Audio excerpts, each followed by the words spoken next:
북한은 모든 그 2300만 북한 주민들을 김정은이 노예를 만들 수 있는 그 최전선에 서 있는 사람들이 보위부 사람들이에요. 감시하고 조사하고 막 이런 거 하는.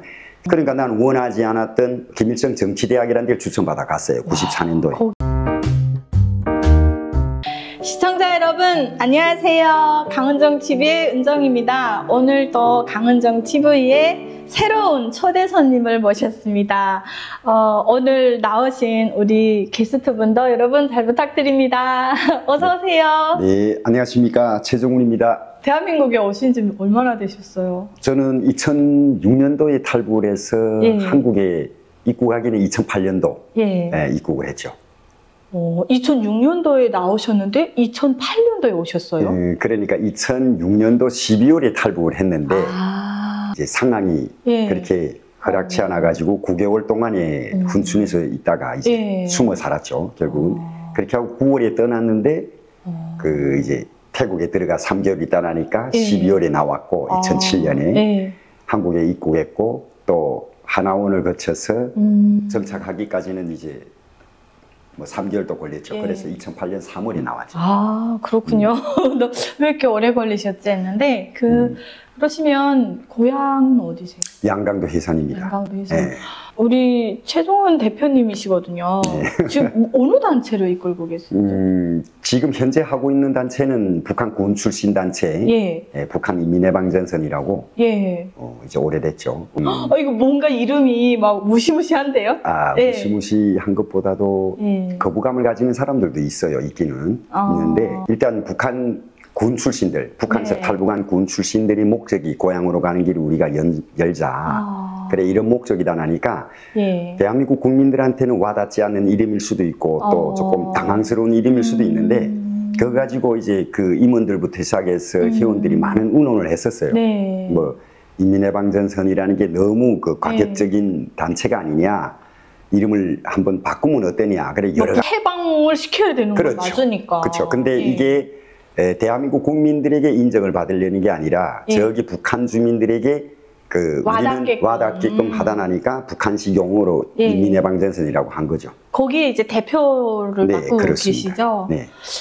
그러시면 지금 목소리를 딱 들었을 때 또 메모를 이렇게 봤을 때 깡따구가 있어 보이세요. 아, 그래요? 군 출신이세요? 네, 그렇습니다. 그러시니까 당연히 거기 지금 북한인민 해방전선을 이끌고 계시겠죠. 네. 그러시면은 대한민국에 오신 지가 지금 거의 20년이 됐네요. 좀만 있으면 20년 되죠. 그래서 2008년 3월이시면은 몇 기세요? 우리는 109기입니다. 저 124기. 그렇게. 어머 세상에. 어때요?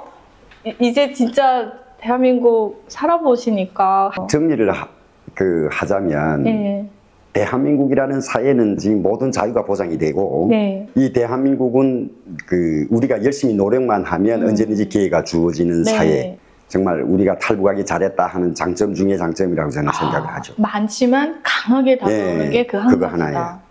맞아요. 그래서 은정이도 유튜브 하고 있어요. 열심히 하느라. 열심히 하고 또 탈북민들 이렇게 많은 대한민국 국민들과 국제사회에 알리고 그 얼마나 좋은 일이에요. 그게 쉽지 않은 건데 사실은. 어찌어찌 하다 보니까 저도 탈북해서 이 자리까지 왔습니다. 좋은 일이죠. 군복무 어디서 하셨어요, 대표님?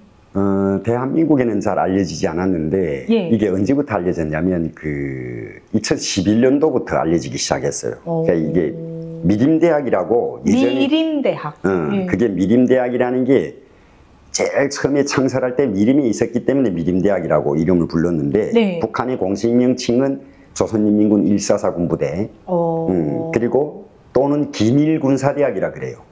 북한에는 개념이 기밀이라는 게 북한에서 김일성과 같이 부주석을 하던 기밀이라고 있는데 김일? 그러니까 북한에는 뭐 김책이라는 지방도 있고 그것처럼 기밀군사대학이라고 근데 군사대원은 144 군부대죠. 그 부대가 평양시 형치장구역 지산리에 있었는데 2011년도에 국제사회에 알려지기 시작한 것은 대한민국의 첫 농협 전산망을 테러를 했던 해킹 전문가들 키워내는 대학이라 하니까 대한민국 알려지기 시작했죠. 미림대학이라는 게. 거기서 해킹을 키워가지고 대한민국의 농협을 농협을 해킹 2011년도 최초로 6월에 그때 맞아요. 그때 농협이 해킹당해서 굉장했어요. 저도 네. 농협 그 은행 썼거든요. 그 이후부터 국제사회 해킹 전문가들이 동남아시아를 비롯해서 뭐 각 세계 국가에 나가서 뭐 최근에도 이루어지지만은 많은 이런 금융을 해킹을 해서 뭐 비트코인, 이더리움, 뭐 미국의 그 완전 큰 암호화폐 거래소도 막 들렸잖아요. 바이비트인가? 그게 다 이제 김정은의 통치 자금으로 들어가는 거죠. 조를 가져가더라고요. 그렇죠. 그거 다 걔네들이 하는 거예요. 거기서 졸업한, 거기서 양성을 한 이 전문가들이 해외에 나와서 그걸 하는 거죠. 그러면 우리 대표님께서는 그곳에서 뭘 하셨어요? 그게 이제 일반인들이 들어오는 대학이 아니라 말 자체로 북한에서 수재를 키우는 수재군사대학이란 말이에요. 북한에서 군사대학이 많잖아요. 그 부대도 땅크군사대학이 있고 뭐 행정, 정치, 뭐 통신, 운전 다 대학이 있고 전문학교가 있는데 이 부대는 북한에서 최고의 비상한 사람들, 엘리트들, 그냥 일반적인 사람들이 군에 입대하는 게 아니라 북한의 1고등학교, 여기에서 그 중에서도 최우수한 사람들, 그리고 군사 전문학교에서도 또 최고로 우수한 사람들, 이런 사람들을 선발을 해서 부대에 입학을 시켜서, 그러면 입학을 할 때부터 이 사람들은 민간인으로서 병사 생활을 못 해보고 거쳐보지 못하고 바로 이제 군사대학 학생이 되는 거죠. 여기서 5년을 각종 그 북한의 재래식 무기를 지휘자동화하는 이런 그 학과를 공부를 해가지고 졸업한 5년 이후에는 각 북한군의 기술장교로 배치를 되죠. 그 부대에서 저는 여기로 말하면 헌병, 그러니까 그들을 지키고 그 부대를 지키는 경비소대에 있었죠. 그래요. 해킹이나 뭐 그런 대학에 대해서 다 너무 모르다 보니까 좀 처음 들어서 많이 당황스러운데요. 북한군이 지금 유지가 되는 이유가 돈을 그들을 통해서 많이 걷어가기 때문에 그런 거죠. 뭐 그렇다고 봐도 또 과언은 아닌데 일단은 북한은 우리 대한민국 군인들보다 상대적으로 2배가 많잖아요. 북한이 그냥 민간 무력까지 계산하면 120만 정도 된다고 한단 말이에요. 그런데 실제 북한 군인들 실제 군사복무를 하는 병종들 다 포함해서 하면 98만 정도 이 정도가 되는데 이 군인들을 10년을 군사복무 시키자면 그만큼 국가적인 자원이 많이 들어갈 거란 말이에요. 그런데 북한이 상황이 지금 전 세계적으로 봉쇄를 하고 있고 이런 상황에서 북한이 그 군을 유지할 수 있는 것은 오로지 국제사회에 나와서 도둑질하고 그렇죠. 물론 뭐 그걸 가지고 북한군 98만 명을 다 먹여 살 수는 없지만은 10년을 군사복무를 한다는 그 자체가 북한 군인들한테는 의지죠. 의지. 사회적으로 분위기를 군사복무를 못하면 그 어떤 인정을 못 받게끔 만들다 나니까 배고프고 막 힘들어도 거기서 군사복무를 하는 거죠.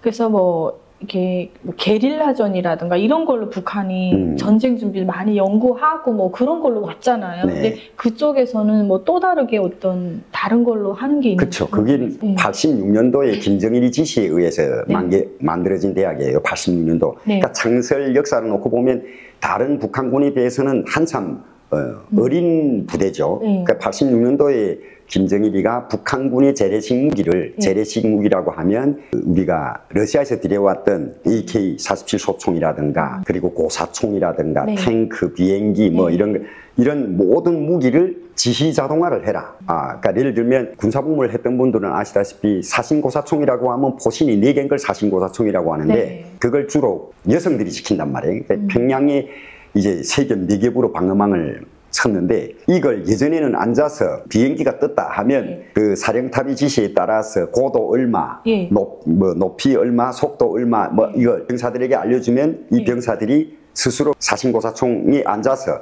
그걸 손으로 돌려서 조종을 해가지고 발사를 한단 말이에요. 그런데 이걸 자동화를 해라. 이제는. 그러니까 그 수동에서 자동으로 넘어라. 그러니까 모든 재래식 무기를 지휘 자동화를 해라. 그래서 그 부대 안에 전문가들을 5년 동안 육성을 시키는 거죠. 그러니까 재래식 무기를 새롭게 현대화된 무기로 바꿀 수는 없는 상황이라 그런 무기들을 자동화를 시켜라. 그래가지고 그 부대에서는 당시에는 러시아에서 그때 당시엔 소련이라 그랬죠. 저희들이 있을 때는 소련이 붕괴가 되기 전이니까 소련 장교들이 들어와서 그 부대 학생들을 가르쳤어요. 5년 동안에. 그러다가 92년도에 구라파가 완전히 붕괴되면서 소련 교원들은 다 철수를 하고 그리고 그때 당시에 소련 교원들한테 배웠던 학생들이 소련 푸른제 군사대학이라는데 네. 그 아카미 군사대학이라고 아카데미 군사대학이라고 있어요. 그게 푸른제 군사대학에 유학을 갔다가 돌아온 사람들이 이제 그 교훈을 한 거죠. 그래 여기에는 뭐 전자전 일단은 EMP라고 하면 뭐냐면 대한민국은 북한하고 상대적으로 너무 발전하니까 모든 게 다 통신으로 이루어졌어요. 네트워크로 다 형성됐는데 북한이 예를 들어서 전쟁이 일어났다 할 때 제일 먼저 하는 게 뭔지 알아요? 저 알아요. 아 뭐예요?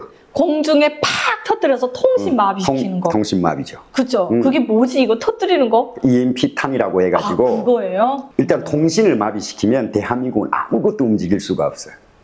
그러면 대한민국에 그거를 이렇게 레이더로 뭐 이렇게 잡는다던가 해서 방어할 수 있는 그렇죠. 대한민국은 대한민국대로 다 그런 걸 방어를 하죠.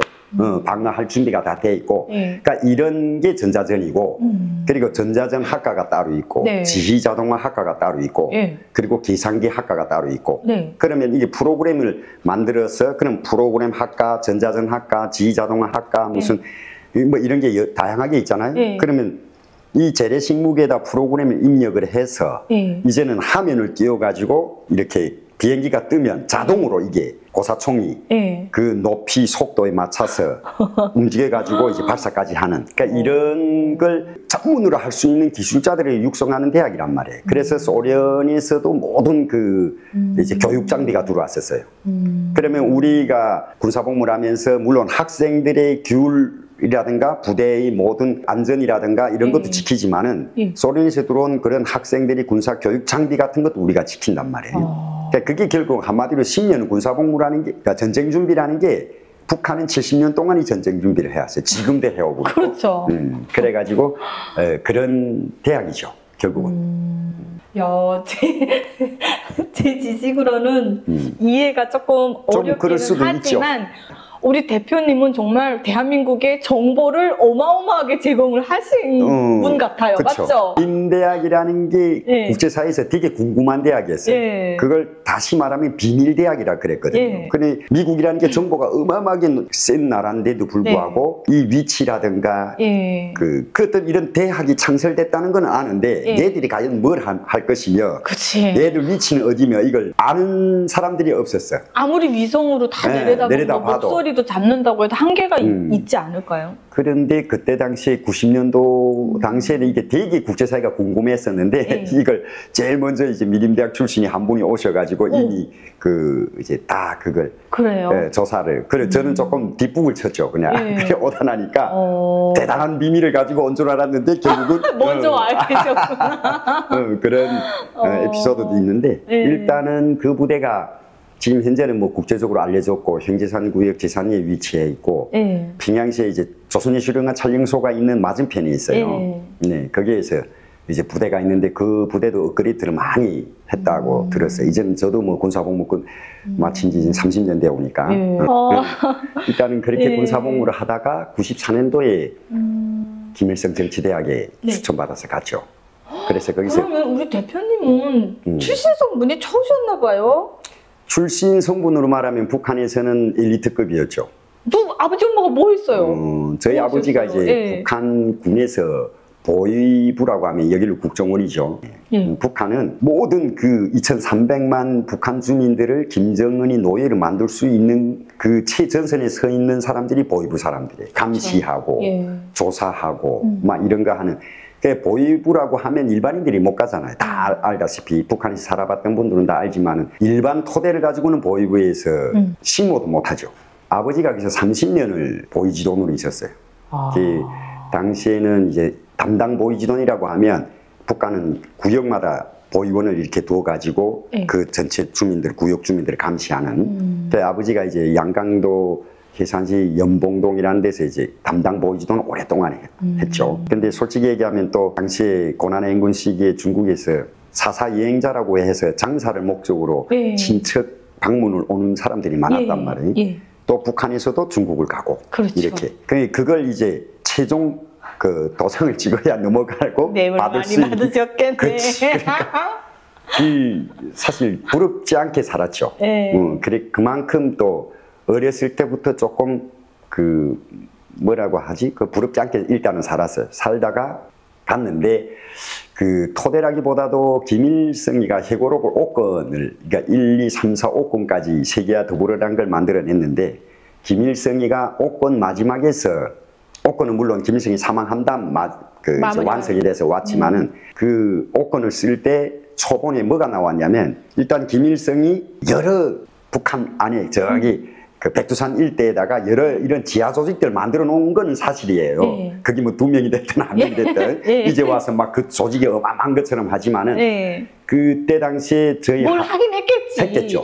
그래서 우리 할아버지가 리명수 돌격대에 있었어요. 44년도에. 리명수. 여기를 뭐 표현하자면 이명수지만은 북한의 보천에 리명수라는 곳이 있었는데 거기에서 44년도에 김일성이 조직한 일제를 반대하는 리명수 돌격대에 우리 할아버지가 계셨단 말이에요. 44년도. 그런데 이제 그걸 할아버지 이름을 김일성이가 희고를 한 거예요. 이거 대단한 거잖아요. 북한에서는 대단한 거죠. 대단한 거죠. 그래서 그때 당시에 김정일이가 그 후계자 수업을 받으면서 김일성의 해고록이 막 나올 때 그 해고록에 대한 북한 주민들에게 세뇌를 시키기 위한 이런 걸 하기 위해서 제일 먼저 한 게 감성적으로 이제 접근을 해서 북한 주민들 충성하게끔 하는 게 목적이란 말이에요. 그렇죠. 그래서 김일성의 해고록에 등장한 사람들의 자녀들에 대한 앞날을 국가가 보장을 해줄 때 대한 방침이 있었어요. 첫 게이트 내가 첫 그 이제 대상자가 된 거죠. 그래가지고 94년도에 미림대학에서 이제 군사복무를 하는 도중에 무슨 내가 잘났거나 뭐 정치 공부를 잘하거나 뭐 어떤 기질을 가진 것도 아닌데 일단 김정일이 방침이니까 이 부대 안에서는 과연 해고록에 등장하는 사람들이 자녀들이 있을까 조사를 했는데 미림대학적으로 내가 하나였거든. 그러니까 난 원하지 않았던 김일성 정치대학이라는 데를 추천받아 갔어요. 94년도에. 거기는 진짜 북한 안에서 진짜 엄청난 데죠. 김일성 종합대학 다음 아니에요? 그러니까 일반 북한 주민들도 정치대학에 대해서 잘 모르는 게 김일성 종합대학 다음인 게 아니라 민간의 대학에서는 김일성 종합대학이 최고고 군에서는 김일성 정치대학이 최고죠. 그러니까 김일성이 어떤 정치를 따라 배운다 이거죠. 그리고 또 김일성 군사대학이 만경대에 있고 제가 다닌 데는 김일성 정치대학에서 서포에 있었어요. 서포 어느 도예요? 그 서포라 평양시 서포구역. 네, 그래서 서포구역에 있었는데 그 서포역 앞에 있어요. 그래서 서포구역에 있었는데 거기에서 3년을 했죠.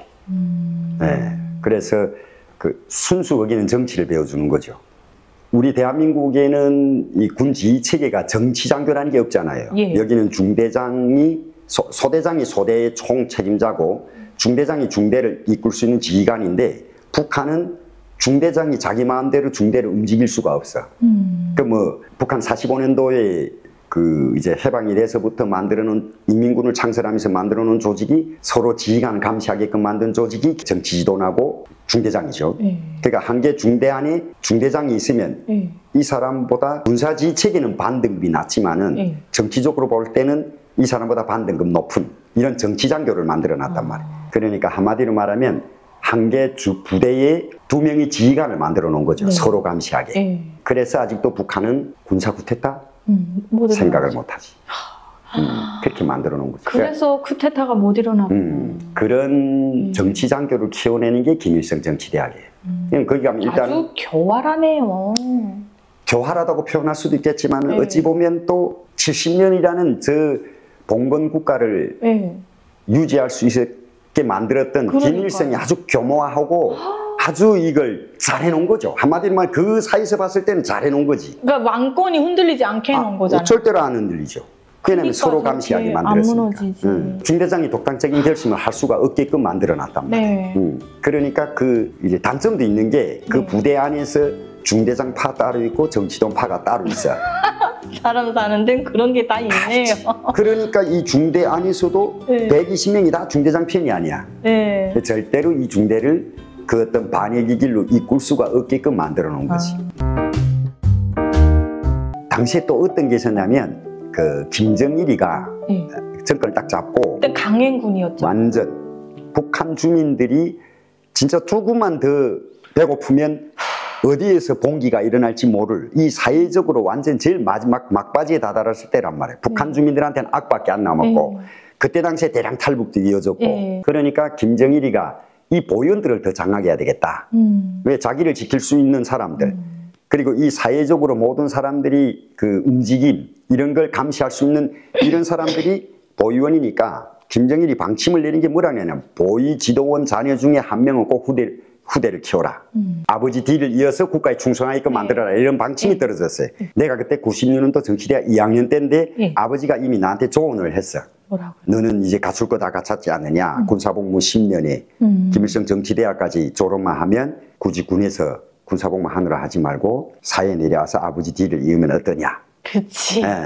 뭐 북한에 하면 아버지 보이지더니면 아들도 보이지더. 거기에다가 김정일이 방침까지 또 있었으니 조건이 좋았단 말이에요. 그래서 그런 제안을 했기 때문에 어쨌든 졸업을 마쳐야 되기 때문에 그래서 중위를 받고 어디를 배치하냐. 미림대학 내가 군사복무를 하던 미림대학에 정치장교로 가게 됐어요. 임명까지 받았는데 이제 그게 방침이니까 누구도 그걸 이제 흔들 수가 없는 거지. 나는 아버지 뒤를 이으려고 고향 가겠다 해서 양강도로 내려온 거죠. 10년 8개월 만에 왔죠. 세상에 말도 안 된다. 휴가 한 번 못 나오시고. 사실은 북한 군의 공식적인 휴가라는 건 없죠. 그런데 이제 북한 주민들도 돈이 백이라는 건 다 안단 말이에요. 그러니까 군사복무든 어디든 똑같아. 사회가 너무 어려우니까 그 어떤 조건이 있어. 너는 휴가를 가는 대신 물자를 구해와라. 이렇게.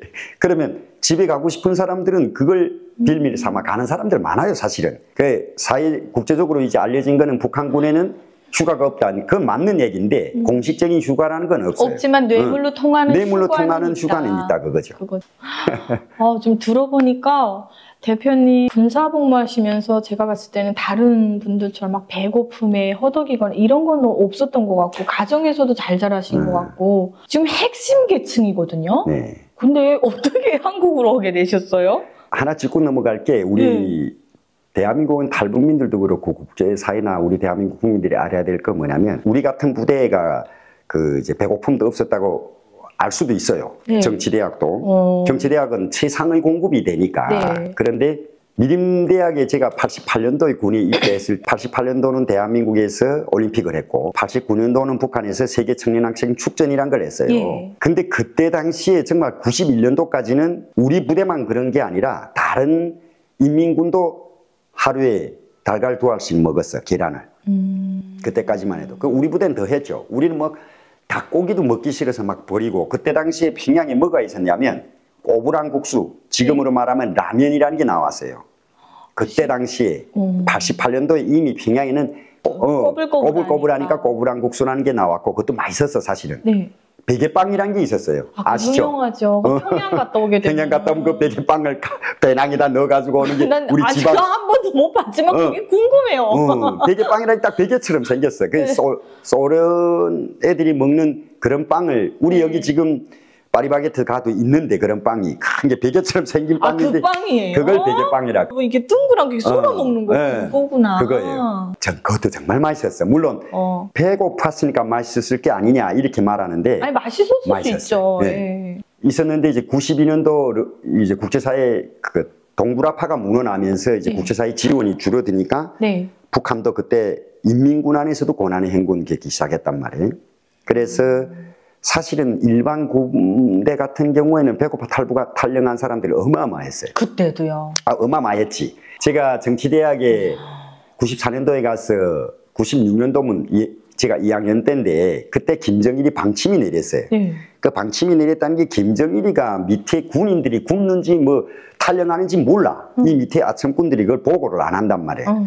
오히려 뭐라고 했냐면 온 나라 인민이 굶는데 인민군대가 하루 세끼 밥 먹을 수가 없다. 우리도 식량을 전략하기 위해서 인민군이 하루 한 끼 죽을 먹겠다. 이렇게 이런 거 올린 거야. 제안서를. 이게 내려왔어요. 북한이 방침이라고 하면 이건 누구도 거역할 수 없는 명령이란 말이에요. 그것도 김정일이 방침인데. 그 나라 법인데 뭐. 김일성 정치대학이 죽을 먹었어요. 하루 한 끼. 말도 안 돼. 진짜 어이가 없는 게 이런 말을 하면 다른 분들은 몰라요. 우리 딱 요 고난의 행군 시기에 그 다녔던 사람들은 아는 게 정치군사대학에 죽을 먹어? 말도 안 되는 건데 그러니까 오래 가지는 않았다고. 왜냐하면 너무 이제 이게 또 상대적으로 또 그런 게 있어요. 또 이제 역효과가 있고 보고 올라가고 하니까 원래 이게 점심시간에 주기로 돼 있었는데 점심시간에 죽을 주면 오후에 애들이 너무 배고프니까 이제 뭐 훈련을 참여를 못해. 그러니까 그러면 잘 때 저녁에 줘라 이거예요. 그래가지고 저녁에 주는데 죽이라는 게 이게 군대 그릇에 밥그릇이 2개를 딱 이렇게 해서 주는데 그냥 쌀을 씻어놓은 물이야. 뚝물, 쌀뚝물이죠. 멀건 거. 그래가지고 여기서처럼 그 어떤 무슨 영양죽도 아니고 그냥 물이에요. 그런데 우리가 그때 당시에 뭐 돌을 씹어 먹어도 소화시킬 나이잖아요. 120명이 밥 먹으러 들어가면 식탁부터 본단 말이야. 죽이다. 그러면 이제 1소대부터 들어가서 4소대가 들어갈 때까지는 지휘관이 앉으란 소리 안 하면 못 앉아.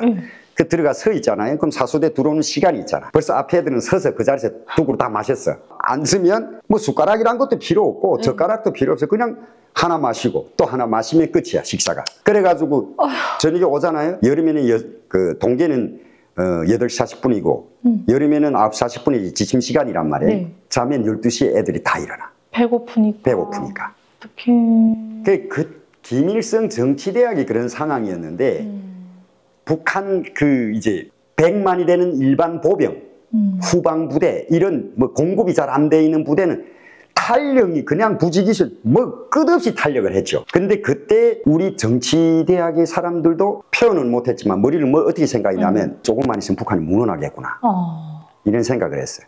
왜냐 군사복무를 10년 5년 6년째 했던 사람들이 배운 게 총 쏘는 것밖에 배우지 못했어.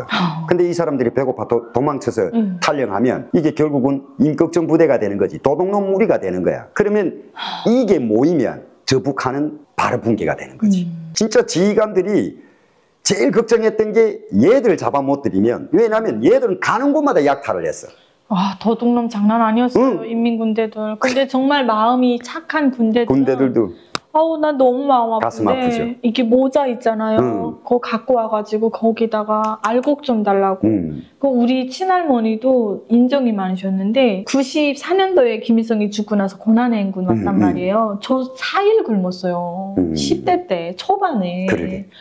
저도 이렇게 배고프고 힘든데 그 나라 지키는 군대가 왔다고 우리 할머니가 우리 그 얼마 없던 그 알곡을 그 모자에다 담아서 보냈어요. 근데 불쌍하다. 진짜 목이 요래. 그렇지. 하얗고 난 너무 내가 지금 자식을 놓고 보니까 그 군인들이 내 아들 같고 너무 가슴이 아픈 거예요. 그렇지. 할머니도 대단한 분이신 게 뭐 옛날에 다 굶어 죽는 판에 남의 새끼 그것도 군대 나라 지킨 군대가 밥 빌어 먹으러 왔다고 해서 주는 사람 그렇게 많지는 않았거든. 그래서 그때 당시에 그렇게 거의 무너날 뻔한 걸 식량을 지원을 했지. 그래서 제가 정치대학 다닐 때 남포에 그 유엔에서 들여보냈다는 식량 말 자체는 그건 대한민국 쌀이지만은 대한민국 직접적으로 북한에다 줄 수는 없고 유엔이라는 이런 명칭을 얻어서 가지고 들어온 다 대한민국이라고 썼어요. 거기다가 이 지대에다가. 그게 남포 항해의 끝에서 끝이 안 보여요. 그러면 우리 대표님 한국 쌀 드셔보셨죠? 먹었죠. 어땠어요, 맛이? 쌀에서 쌀을 골라 먹는 그런 느낌? 쌀은 너무 많잖아. 이천 쌀이 맛있다 하고 김포 쌀이 맛있다고 하면 언제 우리가 북한에서 쌀을 골라 먹어? 그러니까. 그런데 대한민국이 쌀을 골라 먹는 나라다. 그걸 알았어요? 한국 쌀을 보고? 그렇죠. 그리고 북한에서 한국 쌀을 봤을 때 우리는 쌀에 반한 게 아니라 사람마다 생각이 다르겠지만은 나는 그때 뭘 봤냐면 그 쌀을 담은 용 포대를 보고서는 너무 깜짝 놀랐어. 오죽하면 시장에서 대한민국의 그 쌀 지대 있잖아요. 그 몰래 한 장에 40원씩 팔았어요. 진짜 질기고 튼튼해요. 밀리지도 않아. 나는 쌀이 좋고 나쁘고를 생각을 한 게 아니라 야, 어떻게 왜 이 군대가 됐든 민간인이 됐든 사회적으로 그 용기가 필요할 때예요. 아시잖아요. 발전소 건설하면 다 거기에다가 흙을 담아가지고 메고 다녀야 돼. 그렇지. 용기가 있어야 용기가 있어야 되니까. 그런데 뭐 중국이 됐든 뭐 어쨌든 북한에서 만들어냈던 마대가 됐든 그거 보면 2번 쓰면 못 써. 맞아요. 다 찢어지고. 찔찔 밀려요. 중국 건 말도 못해. 그냥 헛개비야. 그런데 이 대한민국의 그때 우리 노란지대라 그랬어요. 한국지대를 달라면 안 되잖아요. 그러니까 노란지대라면 장사꾼들이 알아. 근데 여기다 대한민국이라고 썼기 때문에 대놓고 팔지는 못해요. 그러면 밑에다가 숨겨놓고 팔아요. 그러면 노란지대를 달라면 줘요. 그게 나는 그때 느낀 게 그거죠. 전현지대에서 온 사람들이 말하기를 북한 남한에서 보낸 비라를 보고 그 비라 내용이 중요한 게 아니라 그 비라 질을 보고서는 한국이 잘 산다는 걸 알았다는 이런 증언자들이 많잖아요. 똑같은 거예요. 쌀은 더 좋겠지만은 나는 쌀보다도 야 이게 참 대단한 그래서 한국 와보니까 그 실제 경험을 했고 또 한국 와서도 뭐 실제 쌀을 먹어보고 조금 영양가나 풀기가 없으면 또 다른 쌀을 골라 먹는 그게 이 대한민국이잖아요. 놀랍다. 근데 이걸 제일 먼저 가져간 게 누구냐? 이민군대가 다 가져간 거야. 그러니까 주민을 먹이라고 보낸 그쵸. 건데. 그런데 이민군대가 가져가서 각 부대마다 차들이 오면 지휘관들이 나와서 너네 부대는 몇 톤, 너네 부대 몇 톤, 이거 전표라는 거 떼주잖아요. 그 정치대학이 1순위로 일단은 실어왔어요. 그때 당시 소문이 뭐라고 돌았냐면 북한군이 입학을 다시 준다. 흰 쌀밥을 준다 하니까 탈영했던 애들이 다시 들어온 거예요. 왜냐하면 탈영을 해서 집에 가봐야 잡혀서 오면 얘들은 죽음이고 그러니까 탈영한 애들은 집도 안 가고 다니면서 도둑질만 하는 거지. 그런데 이 가다가 군대니 서로 만나가지고 2명이 되고 3명이 되고 조직이 되는 거지. 이걸 조금만 방치를 해뒀으면 무너졌는데 완전 무너났죠. 그래서 97년도에 사실은 이미 북한이 무너났었어야 돼. 그런데 그걸 연명해 준 게 당시에 뭐 대통령이 되면 남북관계에 모여 하면서 어떤 모든 걸 다 하겠지만은 정말 그때 조금만 더 숨통을 조였으면 아쉽네요. 아쉽죠. 지금 생각해보면 아쉽지. 이미 그때 무너났으면 이렇게 김정은 대회까지 와서 저 2,300만이 고생을 안 하지. 그러니까 한국에서 오죽 쌀을 보내준 거니까 거기에 대한 어떤 정치적 언어들은 없었어요? 네, 그게 없을 수밖에 없은 게 일단은 모든 걸 북한은 그 주민들에게 알 권리가 주어 앉아 있고 궁금해하지 못하게끔 차단을 다 해버리니까 이게 대한민국이라고 썼지만은 북한 주민들에게는 한국 남조선에서 줬다 이런 말을 안 해. 이건 유엔에서 들어왔다, 적십자에서 들어왔다 이렇게 얘기를 한단 말이에요. 근데 우리는 다 알잖아요. 그쵸. 알지만은 야 대한민국 잘 사는구나, 대한민국 가고 싶다. 이런 생각하는 사람들이 물론 있겠지만은 우리는 또 아주 그 북한으로 말하면 빨갱이 집안 안에 빨갱이잖아요. 골수까지. 완전 골수까지. 그러니까 우리는 그때 그런 생각은 안 했어요. 근데 이런 생각은 했어요. 잘 사는구나. 야, 왜 같은 민족인데 저긴 저렇게 잘 살고 우리는 왜 이렇게 배고픔에 허덕여야 되지? 이런 고민은 해봤어요. 그게 무슨 김정일이 탓이다. 생각을 할 수가 없지. 우리 머릿속에는 완전 빨간물이 찼으니까 맞아요. 김정일이 나쁘다는 그 선까지 올라갈 수가 없어. 생각이 미칠 수가 없고. 그게 올라갔으면 이미 무너졌겠죠. 당연하죠. 그런데 왜 여기를 이렇게 못 살지? 막 이런 거는 했어요. 살짝의 이제 안개가 살짝 벗겨진 거예요. 그런데다가 이제 제대대 와서 그 이제 보천 신흥이라는데 금장이 있어요. 금장, 보위부 금장. 금캐는. 여기에는 보위부에 입대하거나 보위부에 들어가기 위해서 희망하는 사람들이 거기 가서 일해. 한마디로 말하면 노동으로 단련을 먼저 시키고 그리고 받겠다 이거란 말이에요. 그래서 나는 10년을 단련됐는데 나를 또 거기다 잡아넣은 거야. 여기서 1년이 됐든 2년이 됐든 부를 때까지 여기서 일해라. 또 북한은 당적이라는 게 있잖아요. 그 당적을 거기다 넘겨놓으면 어쩔 수 없이 거기 갈 수밖에 없어요. 난 가기 싫어도. 그래 거기서 이제 금도를 채취하는 여기에서 또 보위대에 있었단 말이에요. 2002년도에 제가 도당대학이라고 갔었어요. 북한에서 흔히 공산대학이라고 부르는 거기에 2002년도에 입학을 해서 3년을 배웠죠. 또 거기서 대학을 2005년도에 졸업해가지고 이제 상하수도 건설 직장에 비서로 배치받아서 갔다가 다음에 탈북하게 되는 거죠. 결국 1년 만에. 그러시면 1년 만에 무슨 일이 있었길래 그렇게 탈북을 결심하게 되신 건가요? 물론 고난의 행군이 끝났다고는 하지만은 북한이 2002년도에 그 경제개혁 조치라는 걸 내려놨잖아요. 김정일이가. 뭐 갑자기 막 그 물가부터 시작해서 모든 걸 다 뭐 100원짜리 물가도 10원으로 만들어 놓고 그때 500원짜리 돈이 나왔는데 큰 돈이 나올수록 돈의 가치가 떨어지죠. 당연히 그렇죠. 그래 그때 당시에 그랬는데 그 김정일이가 뭘 또 2002년도에 경제개혁 조치를 하면서 뭘 내놨냐면 자급자족이라는 걸 내놨어요. 그때는 모든 경제가 국가가 움직이고 국가의 지휘체계에 따라서 움직여야 되는데 김정일이가 너무 국가 전체가 이 사람들을 돌볼 수 없고 할 것 같으니까 뭐라고 내려놨냐면 기관 기업소에서도 그 안에 소속되어 있는 노동자들을 먹여 살릴 수 있는 힘을 가진 사람을 기관장을 시켜라. 이런 게 있어요. 뭐야, 진짜. 돈만 있으면 예. 기관장을 할 때야. 예. 내가 대학을 못 졸업해도. 네.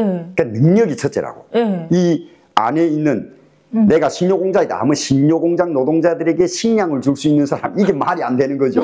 국가가 배급제라는, 네. 근데 이미 배급제는 94년도에 무너났으니까. 네. 그러나 그 배급제도는 아직도 가지고 있었단 말이에요. 네. 그래서 각 배급소란이 다 있었잖아요. 그쵸. 그러니까 내가 이 기관장, 한마디로 지배인이다 하면 지배인 자리를 지키려면 내가 집안 가산 팔아서라도 직원들을 밥 먹여야 돼. 그래서 그때 나온 게 통나무 밀수였어요. 우리는 국경을 끼고 있었으니까. 예, 해산이 국경이죠. 그쵸. 그리고 내륙 쪽에서는 무역이라는 간판을 들고 국경에서 요구하는 물건을 내륙에서는 싣고 들어오고. 예. 그러니까 전 사회적으로 망해버린 거죠. 그냥 막 뜯고 팔고 막 이럴 때란 말이야. 거기다 어디 갔겠어? 중국을 통해 중국을 갔단 말이에요. 그래가지고 그때 당시에 통나무 밀무역을 했어요. 밀무역 해가지고 중국 사람들한테 뭘 받았냐? 밀가루를 받았어요. 그래, 옥수수 가루, 밀가루를 받았는데 밀가루는 시장에다 팔고 상대적으로 이제 만약 예를 들어서 통나무 한 차 넘겼는데 옥수수를 가져오면 옥수수는 한 3톤? 3톤을 받을 수 있지만은 밀가루를 섞으면 옥수수는 1.5톤밖에 못 가잖아. 그렇게 하고 밀가루는 500kg밖에 못 가죠. 그러니까 밀가루가 비싸니까. 그런데 왜 우리가 그 양을 더 많이 안 들여왔냐면 본전은 뽑아야 되잖아. 그쵸. 그래서 밀가루를 3분의 1 가져오고 나머지는 이제 3분의 2 정도는 옥수가루를 받아가지고 직원들한테 풀고 밀가루는 시장에 내다 팔고. 그럼 대표님이 지배인직을 가지신 거네요? 그러니까 지배인이 아니라 조급당 비서라는 게 이자처럼 쌍두마차잖아요. 이거 북한은 군뿐만 아니라 그 기관기업소에도 지배인이 있고 조급당 비서가 있고 이 두 사람이 또 같은 지휘관이나 같은 거죠. 그러니까 저도 같이 이제 그걸 매겨야 되고 지배인이 못하면 내가 해야 되고 그래 그런 걸 했었는데 그러다 나니까 중국에 지인들이 생긴 거야. 여기로 말하면 대방이 생긴 거죠. 걔들하고 밀무역 거래를 하다 나니까 그때 당시에 막 일반인들은 생각지 못하던 손전화기를 다 가지고 그 따그다라고 그러지. 그래 저희 집에도 있었고 중국 대방한테도 있었고 이제 2005년도에 제가 집을 짓기 시작했어요. 어떤 집을 지었냐면 부모님이 좀 어렵게 살았잖아요. 왜 어렵게 살았냐? 잘 살던 사람이 갑자기 힘들어지면 못 살던 사람보다도 더 힘들어요. 그치. 그 우리 어머니가 이제 장사를 하기 시작해서 아버지가 이제 제대됐으니까 연세가 계셔가지고 장사를 했는데 온갖 장사 다 했지. 뭐 순대부터 두부밥부터 뭐 별거 다 해서 팔았어요. 근데 그때 당시에 나는 아파트에서 살고 그런데 정말 뭐 오토바이 타고 다니면서 그때 시장에서 중국 과일이 너무한 수박, 바나나 나는 걱정 없이 사 먹었단 말이에요. 직접 밀수를 하셨으니까. 그렇지.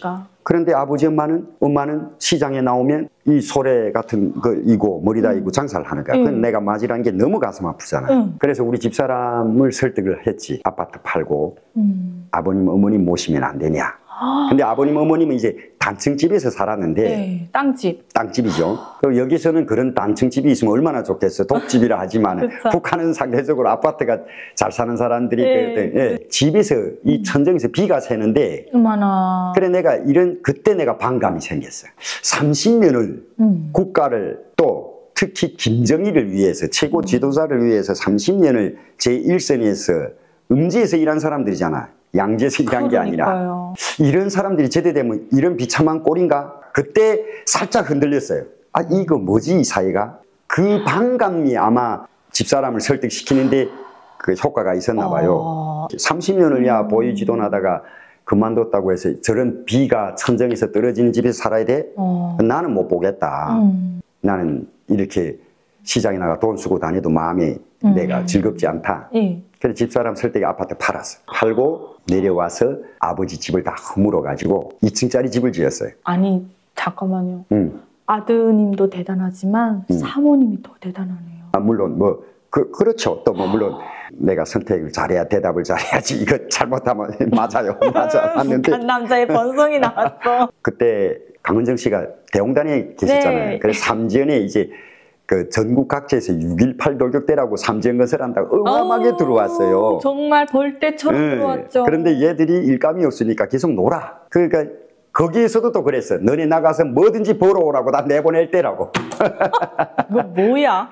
그래가지고 한계 중대에서 일 제일 잘하는 애들로 15명을 내가 한마디로 말하면 돈 주고 산 거지. 내가 원하는 집까지 지을 때까지 지으면 내 너희를 얼마 주마. 이렇게 하고 15명을 데리고 왔어요. 그 온갖 자재를 다 실어다가 2층짜리 집을 지었단 말이에요. 근데 북한은 2층짜리 집 허용이 안 돼. 그쵸. 인정이 안 돼. 본 적이 없어요. 네. 2층짜리 땅집을 본 적이 없어요. 왜 허용이 안 돼요? 그러니까 북한은 1인 1주택이라고 해가지고 네. 한 가족 1주택이라고 해가지고 근데 벌써 2층짜리면 2주택이잖아요. 설명하기는 좀 어렵지만 일단은 일반인들은 호화스럽게 사는 걸 북한이 원하지 않아. 뭔 말인지 이해했어요. 내가 또 2층짜리 집 짓게 된 이유가 네. 당시에 막 한국 드라마가 유행할 때야. 정말. 내가 어디서 무슨 설계를 배운 것도 아니고 내가 오로지 딱 본 거는 한국 드라마. 네. 그때 당시에 뭐 겨울연가, 천국의 계단 막 유명할 때라고. 어머 어떡해. 그러니까 우리 집 사람은 지금도 건상으로 하면 국복 주고. 그때 너무 감명 깊게 천국의 계단에서 엄마 나를 앉혀놓고도 대놓고 말해. 저런 남자하고 살아봤으면 좋겠다고. 그 기분이 어땠어요? 기분 살짝 나쁘죠. 근데 나빠도 어떻게 그 본인이 희망사항인데 뭐 산다고 해서 사라져요. 건상 오라 모량강 들어와 하는 근데 본인이 희망사항인데 어때? 그냥 그래. 그 정도로 유행이 될 때인데 그 드라마를 보면 다 집안안이 계단이 있고 뭐 다 있잖아. 그래요? 그렇지. 옥탑방이 나와도 심지어 계단이 있어요. 그래가지고 저렇게 한번 집을 짓겠다 해서 짓기 시작한 거예요. 근데 북한은 단층집이 위에다 콘크리트 치는 사람들이 없어요. 1층은. 아까 단층, 일반 한 주택. 왜냐면 위에다 그냥 우리 뭐 각자 이거 굵은 거 베개 각자를 대고 그냥 판자로 뚝뚝 대고 톱밥 깔고 위에다 지붕 씌우면 집이야. 예, 그렇죠. 근데 나는 거기에다가 철근 대고 탁 치니까 이제 사람들이 쟤들이 저거 1층으로 마무리하자는 게 아니구나 하는 거 알게 된 거예요.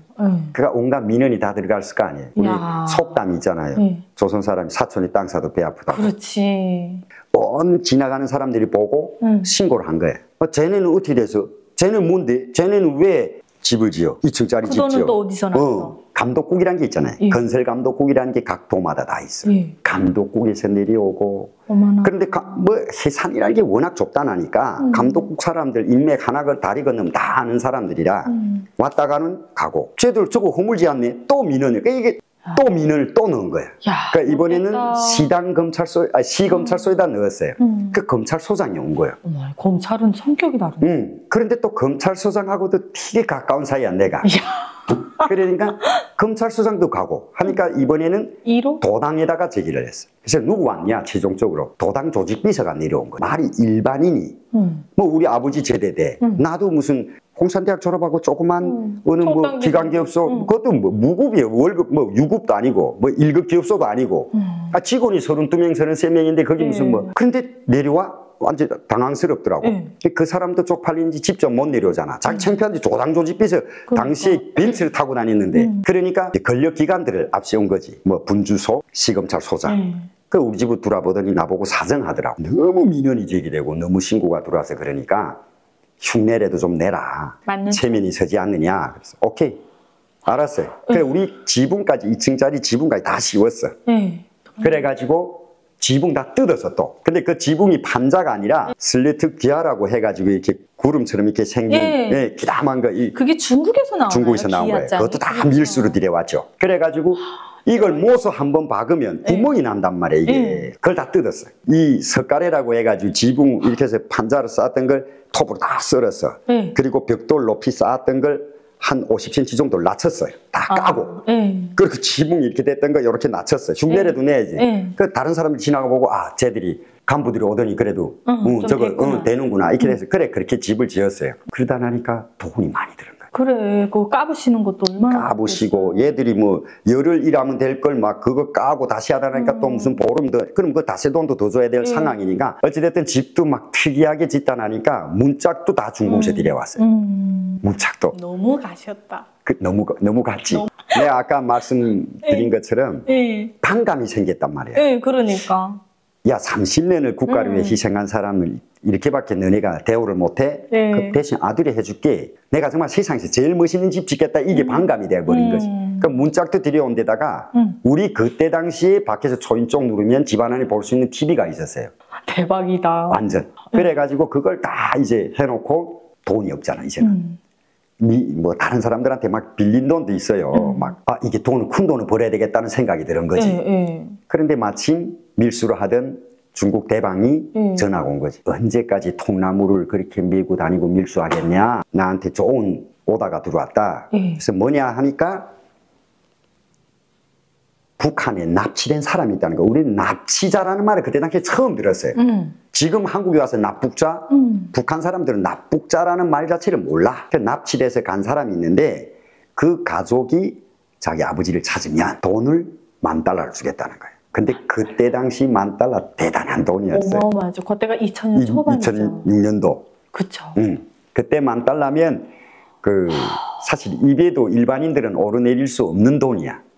이 $10,000면 내가 모든 걸 다 해결하겠다. 그렇지. 이런 생각이 들어가지고 이름은 달라. 그런데 우리 한국처럼 뭐 민원실이 잘 돼 있고 그렇지. 주민등록이 잘 돼 있는 것도 아니고 어디서 그 사람을 찾아? 이름 딱 3글자. 서울에서 김서방 찾기. 완전. 그러니까 그냥 이름만 줬어요.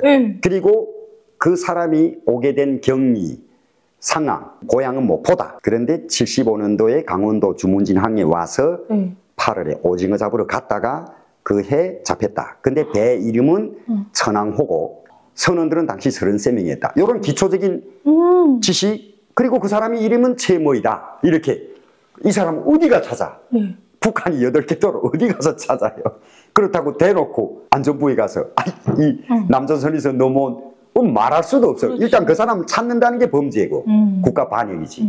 그래도 아버지가 보위부에 계셨으니까. 그래도 못 찾아. 그러니까 보위부에 있다고 해도 아버지가 지인들한테 얘기하잖아요. 자기 보위부의 후배들한테 알아봐라 하면 얼마인지 알아볼 수 있는데 이 후배들이 이 사람이 왜 그 사람 찾아? 그러니까 안 되는 거예요. 그래서 떠나서 2006년도 10월에 오다를 받고 정말 $10,000를 벌겠다는 부푼 마음에 어디까지 갔냐? 우리 항해도까지 갔어요. 끝에서 끝을 가신 거네. 왜냐하면 착각을 한 거지. 그때 당시에 항해도는 저 남한하고 가까우니까 뭐 넘어온 사람들이 거기서 살지 않겠나? 이 어리석은 생각. 지금 생각해보면 북한 애들이 절대로 그렇게 안 두지. 그래가 항해도로 갔는데 이 항해도는 또 전선지대라 국경보다 더 위험해. 들어가는데 막 10호 초소라고 해서 보위부 초소가 몇 개가 있는지 몰라. 근데 국경에서 온 애들이 여기까지 들어왔다 하면 나쁜 짓을 안 해도 일단 단속 대상이야. 그렇지. 뇌물을 주고 통과하고 그리고 또 동네를 뒤지고 없다 하고 2달을 내가 헤맸어. 2달을 객지에서. 이제는 포기하자. $10,000보다 오히려 쓴 돈이 더 많다. 그러니까. 포기하자. 그래서 내려오다가 우리 집사람 언니 처형이 집이 김책에 있었단 말이에요. 로잣돈도 다 떨어졌고 10월에 떠난 사람이 12월이 됐단 말이에요. 지금 설날 다가오니까 김책에 그래도 게레도 좀 가지고 가서 설날에 상에다가 게레도 좀 올려놓자고선 김책에 처형집에 들렸죠. 들렸다가 어떻게 돼서 여기까지 왔냐고. 그래서 그런 사연을 얘기를 했더니 우리 동네에 남한에서 온 사람이 산다는 거야. 어머나. 닭살이죠. 어딘데요? 그랬더니 여기 신평농장이라고 있는데 거기 가면 있대. 그날 밤에 자지 않고 갔어요. 그래 갔는데 또 빈손 들어가기 그래서 이면수 알죠? 시장에서 이면수 이게 5마리에 쌀을 한 3kg를. 그건 뭐 최고 선물이지. 3kg를 싸가지고 갔어. 할아버지가 밖에서 장작을 패고 있더라고. 이렇게 집도 허름한 집에 사는데. 그래서 안녕하십니까 아버님 하니까 경계하는 눈빛 딱 느껴오기 때문에 제가 양강도에서 왔는데 혹시 무슨 이름 이렇게 됩니까? 그러니까 도끼 턱 놓더니 주변이 사람이 없는가 보더라고. 얼마나 감시를 당하고 사셨으면. 그래서 제가 이 심부름을 왔다. 딸하고 그 본처가 지금 중국에 와 있는데 아버님 꼭 보고 싶다 한다. 그러니까 안 보겠대. 근데 그 사람이 맞는 거예요. 맞죠. 그러니까 얼마나 나도 놀랐겠냐고. 그러니까 이 심장에 다시 $10,000을 벌 수 있는 기회가 왔구나. 그래가지고 안 만난다니까 지금 왔다 갔다 냉탕과 온탕으로. 그렇지. 근데 그때 당시에는 또 그걸 꾸준히 밀 수밖에 없었던 게 중국에서 내가 오다를 받을 때 받았던 요구 조건이 뭐냐면 이 사람을 데리고 와서 잠깐 만나고 상봉을 하고 이 사람이 살 수 있게끔 돈만 지어내고 도로 데려가는 걸로 돼 있었단 말이야. 그러니까 나는 뭐 서로 좋은 거 아니냐. 뭐 나도 돈 벌고 이 사람도 북한에 힘들게 사는데 남조선 잘 사는 곳에서 딸하고 엄마가 마누라가 와서 돈 주겠다는데 뭐 그래 뭐 이거 못 데리고 가겠냐. 완전 이거는 국제적으로 표창받아야 될 일이지. 그래가지고 그 사람하고 북한에서 말하는 범죄라고 생각도 안 했죠. 그러니까 본능적인 인간의 관계라고 그렇죠. 생각을 한 거지 그냥. 이 사람을 설득을 하기 시작했죠. 밀어붙였구나. 그랬더니 안 된대. 나 신고하기 전에 빨리 가라는 거야. 그래 왔어 도로. 그래 처형네 집에서 누워있다가 포기를 할까. 처형도 계속 나를 만류를 했어. 이제 가면 벌써 밀고를 해서 그게 나를 잡자고 잠복 설 수도 있으니 이제 거기 다시 발 들여놓으면 안 된다. 돌아서 가면 안 되겠냐. 그러니까 근데 내가 그분은 왜 안 가겠다고 한 거예요? 그 전에 이 사람들이 한국에 있는 분들이 노력을 안 했겠어요? 그래서 청진, 해령, 무산 사람들이 수없이 들어가서 그 집을. 그런데 이 사람들을 다 밀고를 해서 감옥에다 넣었어. 이 본인이 밀고를 한 거예요? 왜 밀고를 해? 납북자면서? 납북자인데 그러니까 이걸 우리가 설명을 잘해야 되는 이유가 뭐냐면 이 사람은 얼마나 찾아올 때마다 가고 싶었겠어. 자, 이분이 75년도에 저기 목포가 고향인데 딸이 10살짜리가 있었어요. 여자 둘 남자 둘 이렇게 놓고 근데 이제 75년도 돈 벌겠다고 강원도 주문진까지 와서 배를 타고 오징어 잡으러 갔단 말이에요. 근데 그때 헤어질 때 딸이 10살이었어요. 북한에 납치돼서 오니까 북한 애들이 또 결혼을 시킨 거예요. 강제 결혼을. 근데 이 아줌마가 일주일에 한 번씩 당조지에 가서 보고를 해야 돼. 동양에 대해서. 아내가 아니라 스파이를 붙여놨구나. 그렇지, 결국은. 그러니까 이 북한이란 사이가 이런 사이라고. 그 둘이 살면서 자식을 또 두루 낳았어, 북한에. 딸하고 아들을 낳았는데, 그럼에도 불구하고 아줌마는 당원이라 너 남편이 오늘 뭐 했냐? 그러면 이거 일주일 동안의 모든 걸 보고를 해야 돼. 오늘은 어디를 마실 갔고, 어제는 누가 우리 집에 왔고, 우리 신랑이 무슨 자다가도 무슨 소리를 했고 뭐 이런 얘기를 해야 되는 상황이야. 그럼 뭐 진실을 얘기했겠어요? 국가에서 요구하니까 우리가 원하지 않는 토요일 날에 생활총화 하는 거나 똑같은 거죠.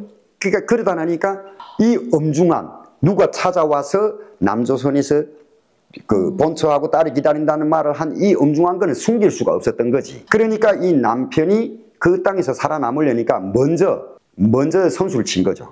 그래, 이 6명이 다 잡혔다니까. 어떡하면 좋아.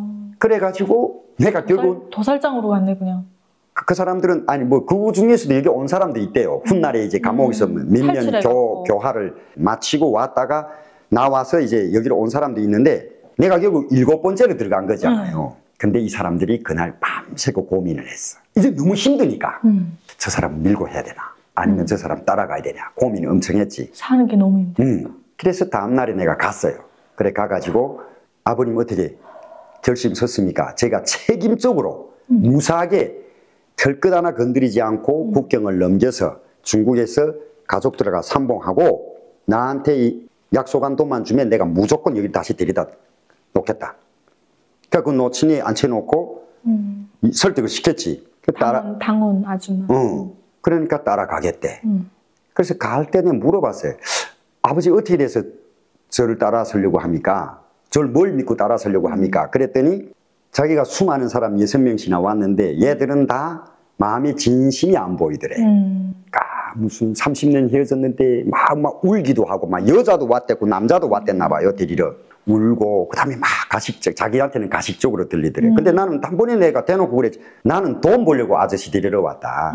나는 그러니까 내 무조건 아저씨 데리고 가야 된다. 그래야 약속한 돈을 $10,000를 받으면 나는 딱 그것만 받으면 내 아저씨 다시 책임져 여기다 데려다 놓겠다. 내 그만한 힘은 있다 이랬지. 그랬더니 따라 나섰어요. 그게 12월 25일 날이야. 2006년. 2006년. 네. 그래 겨울에 그 또 70이 넘은 할아버지 얼어 죽을까봐 또 우리 서비차라는 거 알죠? 그쵸. 뭐 기차가 잘 다니길래 뭘 다녀요? 그러니까. 그래 서비차라는 데다 돈을 주고 이제 적재함으로 거기에 타고 왔단 말이에요. 거기에 수많은 사람들이 탔잖아요. 이제 이 물물교환 때문에 장사 다니는 사람들. 그래 또 처형 집에서 이불을 가져다가 그 아저씨를 이제 꽁꽁 싸서. 그치 바라채로 타니까. 그렇지. 춥지. 트럭에 그냥 이 알몸이 타는 거예요. 그렇죠. 그래가지고 저체온이 오면 죽지. 그리고 나이도 있는데. 그러니까 북한에서 70이 넘었다면 엄청 고령이거든요. 죽으면 또 안 되잖아요. 네. 돈도 못 버는 것도 있겠지만은 안 되지 생명. 죽으면 그 다음에는 어떻게 그 책임 누가 져? 그렇지. 그래가지고 25일 날 밤이 넘었어요. 내 넘기 전에 우리 집에서 잠깐 그래도 식사라도 대접을 해야 되잖아. 그 우리 집을 보더니 자기 살면서 이런 집은 처음 본 거야 지금. 그래가지고 어떡해. 넘어와서 장벽에 딱 도착하니까 이 딸하고 본 처가 이름이 땡땡인데 장벽에 있는 게 아니라 연길에 있다는 거예요. 왜 연길까지 가야 돼? 가야 돼. 근데 나는 연길이라는 데를 갈 수가 없는 몸이야. 연길을 아시다시피 그 장백에서 연길까지 가려면 만장초소라는 걸 넘어야 되는데 물론 돌아가는 길도 있겠지만 그 초소를 넘다가 걸려서 잡혀 북송된 사람들이 수없이 많아요. 그런데 어떻게 가? 결심을 못 내리겠더라고. 그런데 이 아버지는 벌써 여기를 딱 오니까 기어쿠나 만나겠다는 거야. 그렇지. 연길이 됐든 어디가 됐든. 그럼 차라리 한국 사람들이 들어오지. 들어와야 되는데 또 한국 사람들은 또 뭐가 있냐면 국경까지는 못 들어오겠다 그게. 자기네도 위험하니까. 무서우니까. 나는 그때 당시에 포기를 하려고 했어요. 그랬더니 아버지가 사정을 하더라고. 반대로. 자네 같이 가주면 안 되겠나. 자기 어떻게하나 자식들 아니면 마누라를 설득해서 돈 더 줄 테니 같이 가자. 근데 또 거기서 흔들렸어. 돈 더 준다고 하니까. 솔직하게 얘기해야지. 그 아버지가 돈을 더 준다고 했는데. 그래가지고 갑시다 해서 연길까지 가다가 사고가 났어. 어떤 사고가 나냐면 중국 사람들도 택시가 아닌 일반인 차에도 돈 얼마 주면 어디까지 데려가면 데려가요. 이런 택시가 있는데 미국에서는 우버라고 부르는데 그런 택시가 있어요. 택시 간판 안 달고 다니는. 그래서 이제 연길에서 데리러 들어온 브로커들이 또 있어요. 2명이 연길 사람들이지. 그리고 장백에는 내 그 대방이 있었고 그러니까 이 사람을 두고 연길 브로커들 따라서 우리 둘이 차에 타고 가다가 경사진 곳에서 우리는 승용차고 타고 내려가다가 중국에서는 통나무 싣고 올라오는 차, 이 대차라고 부르는데 그 차를 들이받은 거야.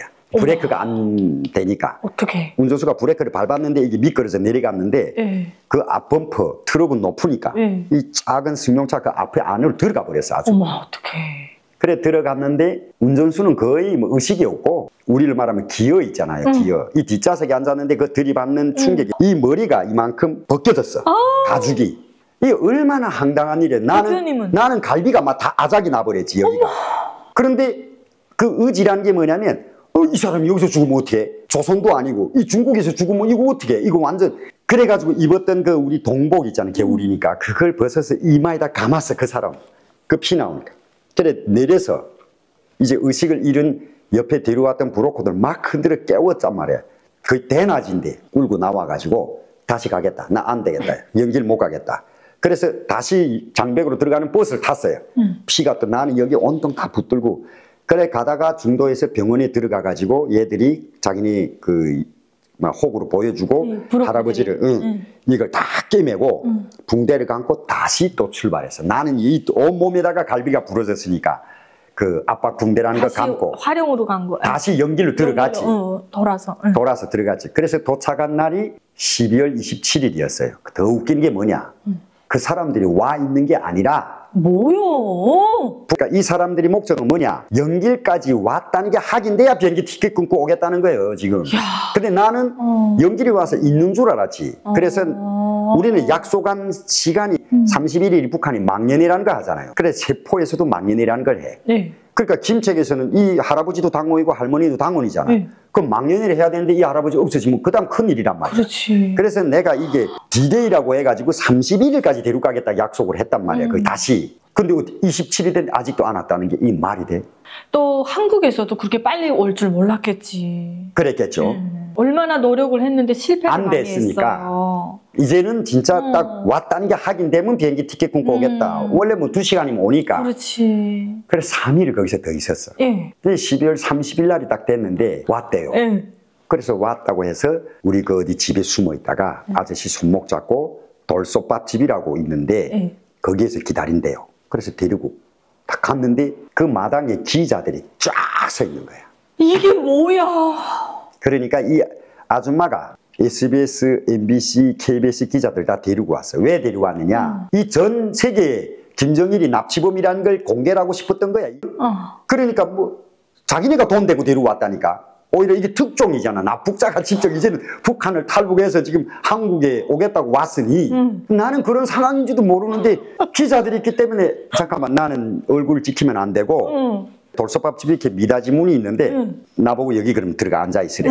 그리고 여기 우리 잠깐 가서 상봉하는 것만 이렇게 카메라에 담겠다. 아니 나는 그렇게 못한다. 같이 있어야 된다. 그래서 나는 뒤에 빠져서 봤단 말이야. 그런데 그게 우리 흔히 여기 그 이산자 가족 상봉할 그냥 딱 그거예요. 울고불고. 난리도 아닌 거지. 그래, 아니 10살에 헤어진 딸이 40살이 됐는데 생각해봐라. 40살. 얼마 보고 싶었을까. 근데 내가 거기서 완전히 무너났지. 야 이게 뭐야. 내가 청춘을 다 바쳐서 국가를 위해서 나름대로 내가 정말 이 충성분자라고 생각했던 내가 엄마 이게 김정일이 그동안 이런 나쁜 짓을 했어? 완전 무너나는 거야. 그때는 북한에 대한 그러니까 이게 충성심이 높았던 사람일수록 그 배신감이 더해지는 거지. 뭐 일반 사람들은 너네 그런 애들인데 뭐 이러겠는데 나는 완전히 믿었단 말이야. 근데 그 자식 부녀지가 만나는 걸 딱 보는데 야, 너 완전 펑펑 울었다니까. 야, 이 역사에 이런 일도 있나? 우리는 그런 거 배워 안 주고 전혀 없었던 것처럼 해주니까. 세상. 그때 내가 처음으로 김정일에 대해서 욕이 나갔어요. 저 개새끼구나. 정말 인간이 아니구나 하는데 그 인간이 아닌 인간을 우리가 지킨다고 모든 거 다 바쳤잖아. 그러니까. 내 군사복무 10년 우리 그냥 한 게 아니에요. 고생이란 고생 다 해봐. 금강산 발주소 건설에 나가서 그 이제 조국통일한 데 빠져서 내 허리 다 다쳐. 그러니까 우리는 고생 다 해봤잖아요. 그게 나를 위해서 한 게 아니잖아. 국가와 그치. 수령을 위해서 한 거잖아. 근데 거기에서 확 올라오더라고. 야, 이건 좀 아니지 않냐. 그렇지. 그래, 이런 생각이 들더라고. 근데 여기서 더 반전이 뭔지 알아요? 뭐예요? 나보고 그래도 30년 만에 만난 이 부녀인데 그다음에 부부고 부녀잖아. 딸하고 만나야 돼. 얘기를 좀 잠깐이라도 나눠야 되지 않냐. 그렇지. 얘들이. 그건 맞지. 근데 얘들은 이미 마음속으로는 데리고 가려고 한 거야. 아, 이거는 맞는 얘기다. 돈은 그 들을 이유도 없고. 그래, 옆방에 가서 앉아서 있다가 느낌이 쎄한 거야. 그래가지고 뭐지 하고서 옷을 딱 들고 탁 나와보니까 벌써 없어. 택시 타고 날아버려. 어떡하냐. 이 아저씨 데리고. 야, 이 아저씨는 연길에 와서 3일 동안 지 마누라하고 딸을 기다릴 때도 나보고 그랬어. 나를 안심시키느라고. 자기 죽어도 한국은 안 간다. 왜? 근데 이미 마음속에 마음을 먹었구나. 국경을 넘었을 때부터 아, 이게 뭐야. 30년을 갇혀 있었는데 국경이란 걸 접근도 못하지. 그 사람은 출장점에서도 안 떼죠. 북한이. 그러니까 어디도 움직이지 못하고 김책 신평동이라는 데를 와서 30년을 살았던 거지.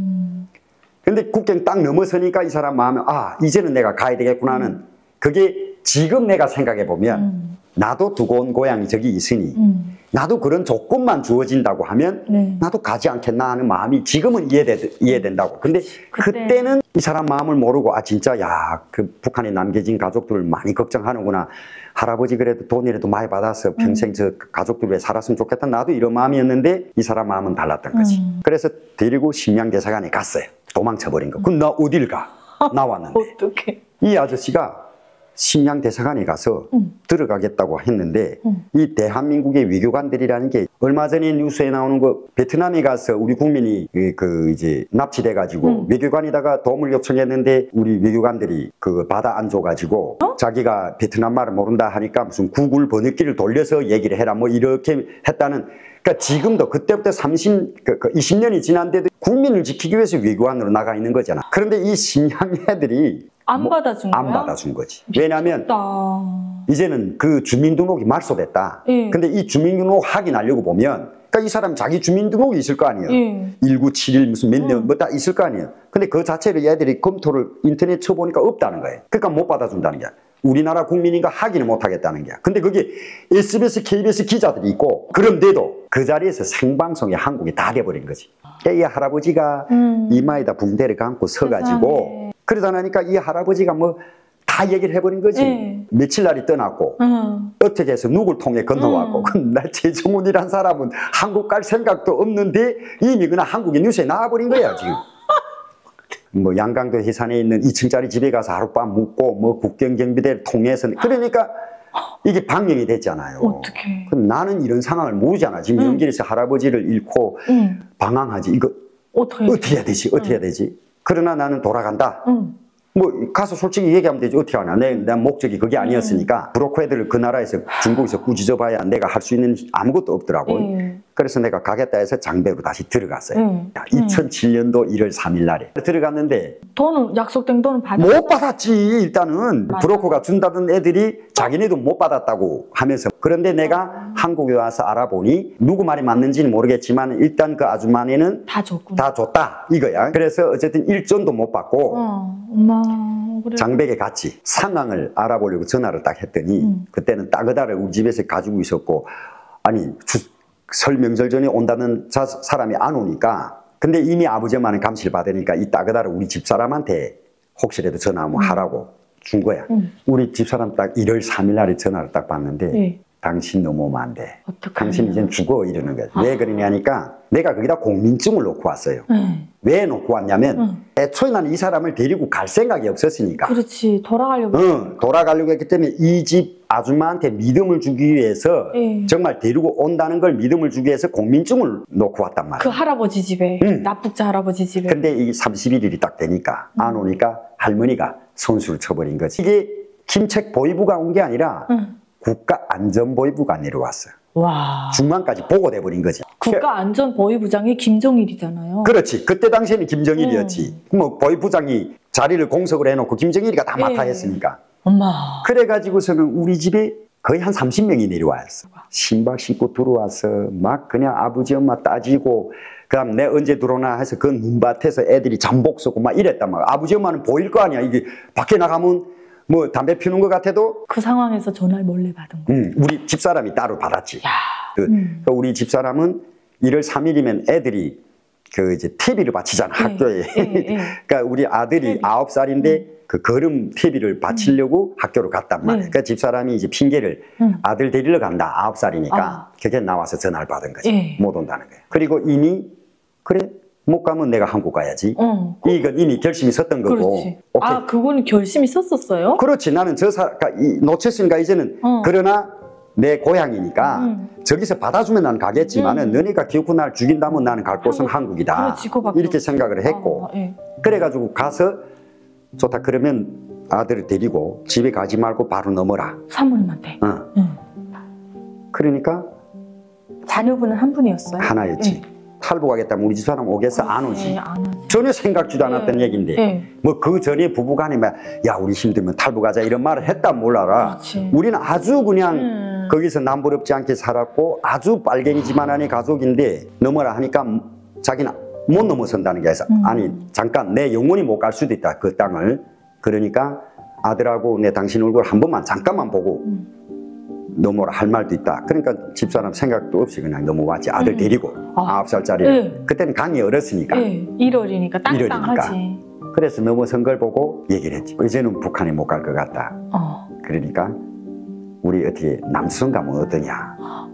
마누라 막 그 자리에서 막 난린 거지. 어떡해. 내가 왜 무슨 온 가족, 언니, 형제들, 부모들 다 두고 가겠냐. 나 못 간다.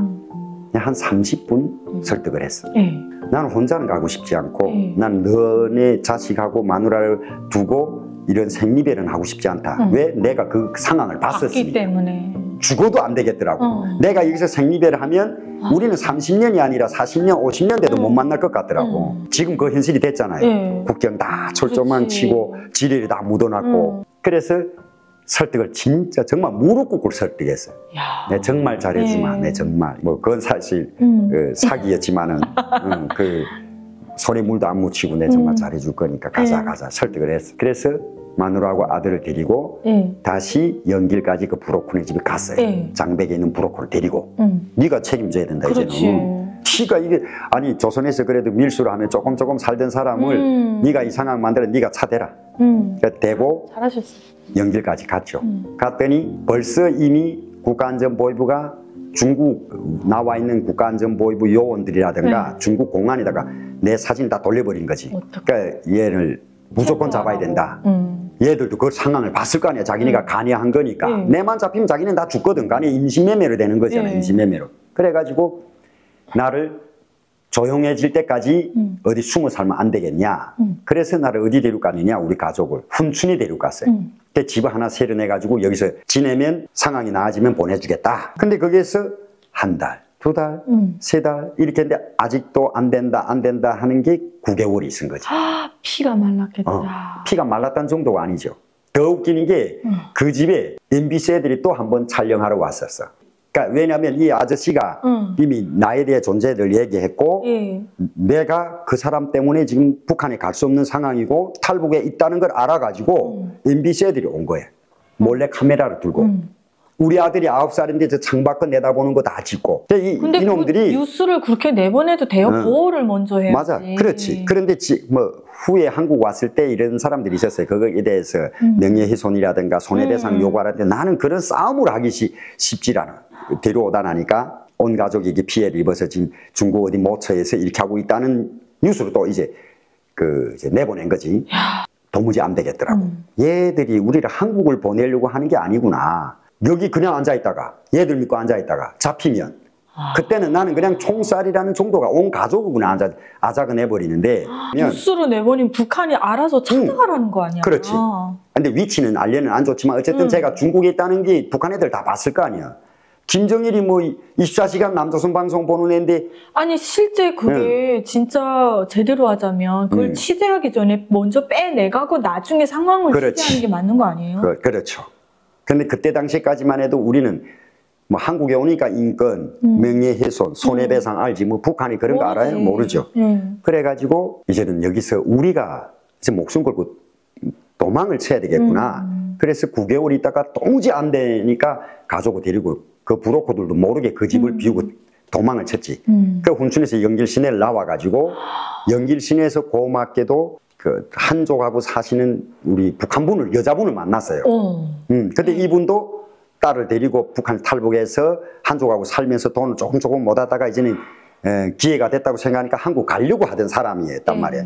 그래 이 사람은 우연히 만나다 나니까 한국 브로커를 알게 되고 그 중에 이제 사람들 모집하다 나니까 8명이라는 게 모여지고 우리가 그때 탈북 시작을 한 거지. 아이고. 태국 감옥에서 그 3개월 있다가 2008년도에 올림픽을 한다고 해가지고 중국에서 베이징 올림픽 한다고 해가지고 막 단속을 하니까 중국에서 10년, 11년 살던 사람들도 다 한국 오겠다고 그 태국 이민 무슨 감옥이라는데 남자 150명, 여자 450명 있었어요. 발 디딜 자리도 없이. 거기서 3개월 있다가 이제 넘어왔죠. 12월 30일 날에 한국에 넘어와서 하나원 졸업하고 2008년 3월에 이제 결국 나오게 된 거죠. 야, 난 진짜 이렇게 운명에 떠밀려서 한국으로 오신 분을 처음 보는 것 같아요. 뭐 축하드려요. 고생 얼마나 많으셨겠어. 축하받기는 좀 그렇지만은 고생 많으셨어요. 어쨌든 2,300만 사람들 중에서는 우리가 축복받은 사람이죠. 아직도 그 사람들은 그렇게 사니까 어떤 사람들은 그런 얘기를 해요. 무슨 인권이요, 뭐 무슨 그런 거 하느냐. 남조선이 와서 뭐 먹고 사는 게 우선이고 가족을 지키는 게 우선이고 잘 사는 게 우선이야. 틀린 말은 아니에요. 맞아요. 맞는데 2,300만 중에 축복받은 사람들이 3만 명이라고 합시다. 그 3만 명이 다 돈 벌겠다고 하면 누가 저쪽에 있는 사람이 상황을 알려주고 우리 강 선생처럼 유튜브를 통해서 북한 실정을 알려주지 않으면 누가 국제사회에다가 알려주겠어요. 그래서 인권활동이라는 걸 하게 된 뭐 계기도 여러 가지 있겠지만은 우리 아버지 엄마를 얘들이 이제 2008년도에 추방을 이제 보내고 어디로 보냈어요? 풍서 네폴이라는 데를 보냈어요. 어떡해. 사람 못 사는 곳에다가 그렇게 하고 우리 그 2층짜리 집을 강제로 뺏어서 도민연희 위원장한테 다 준 거죠 결국. 그러니까 우리가 뼈짬을 들여서 만드는 집을 국가는 뺏어서 배려로 또 민연희 위원장한테 준 거예요. 나 지금도 생각하면 통일돼서 그게 개발이 안 되고 지금도 그 집이 있다고 하면 왜냐하면 나의 추억과 정말 땀이 스민 곳이잖아요. 있다면 내가 저 집 무조건 산다는 그런 생각을 했는데 물론 통일되기를 바라야지.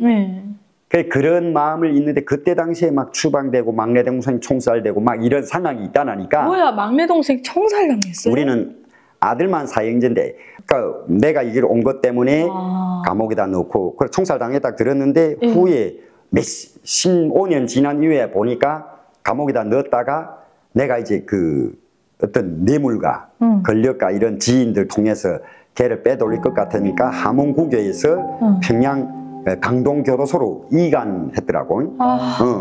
그러니까 먼 곳으로.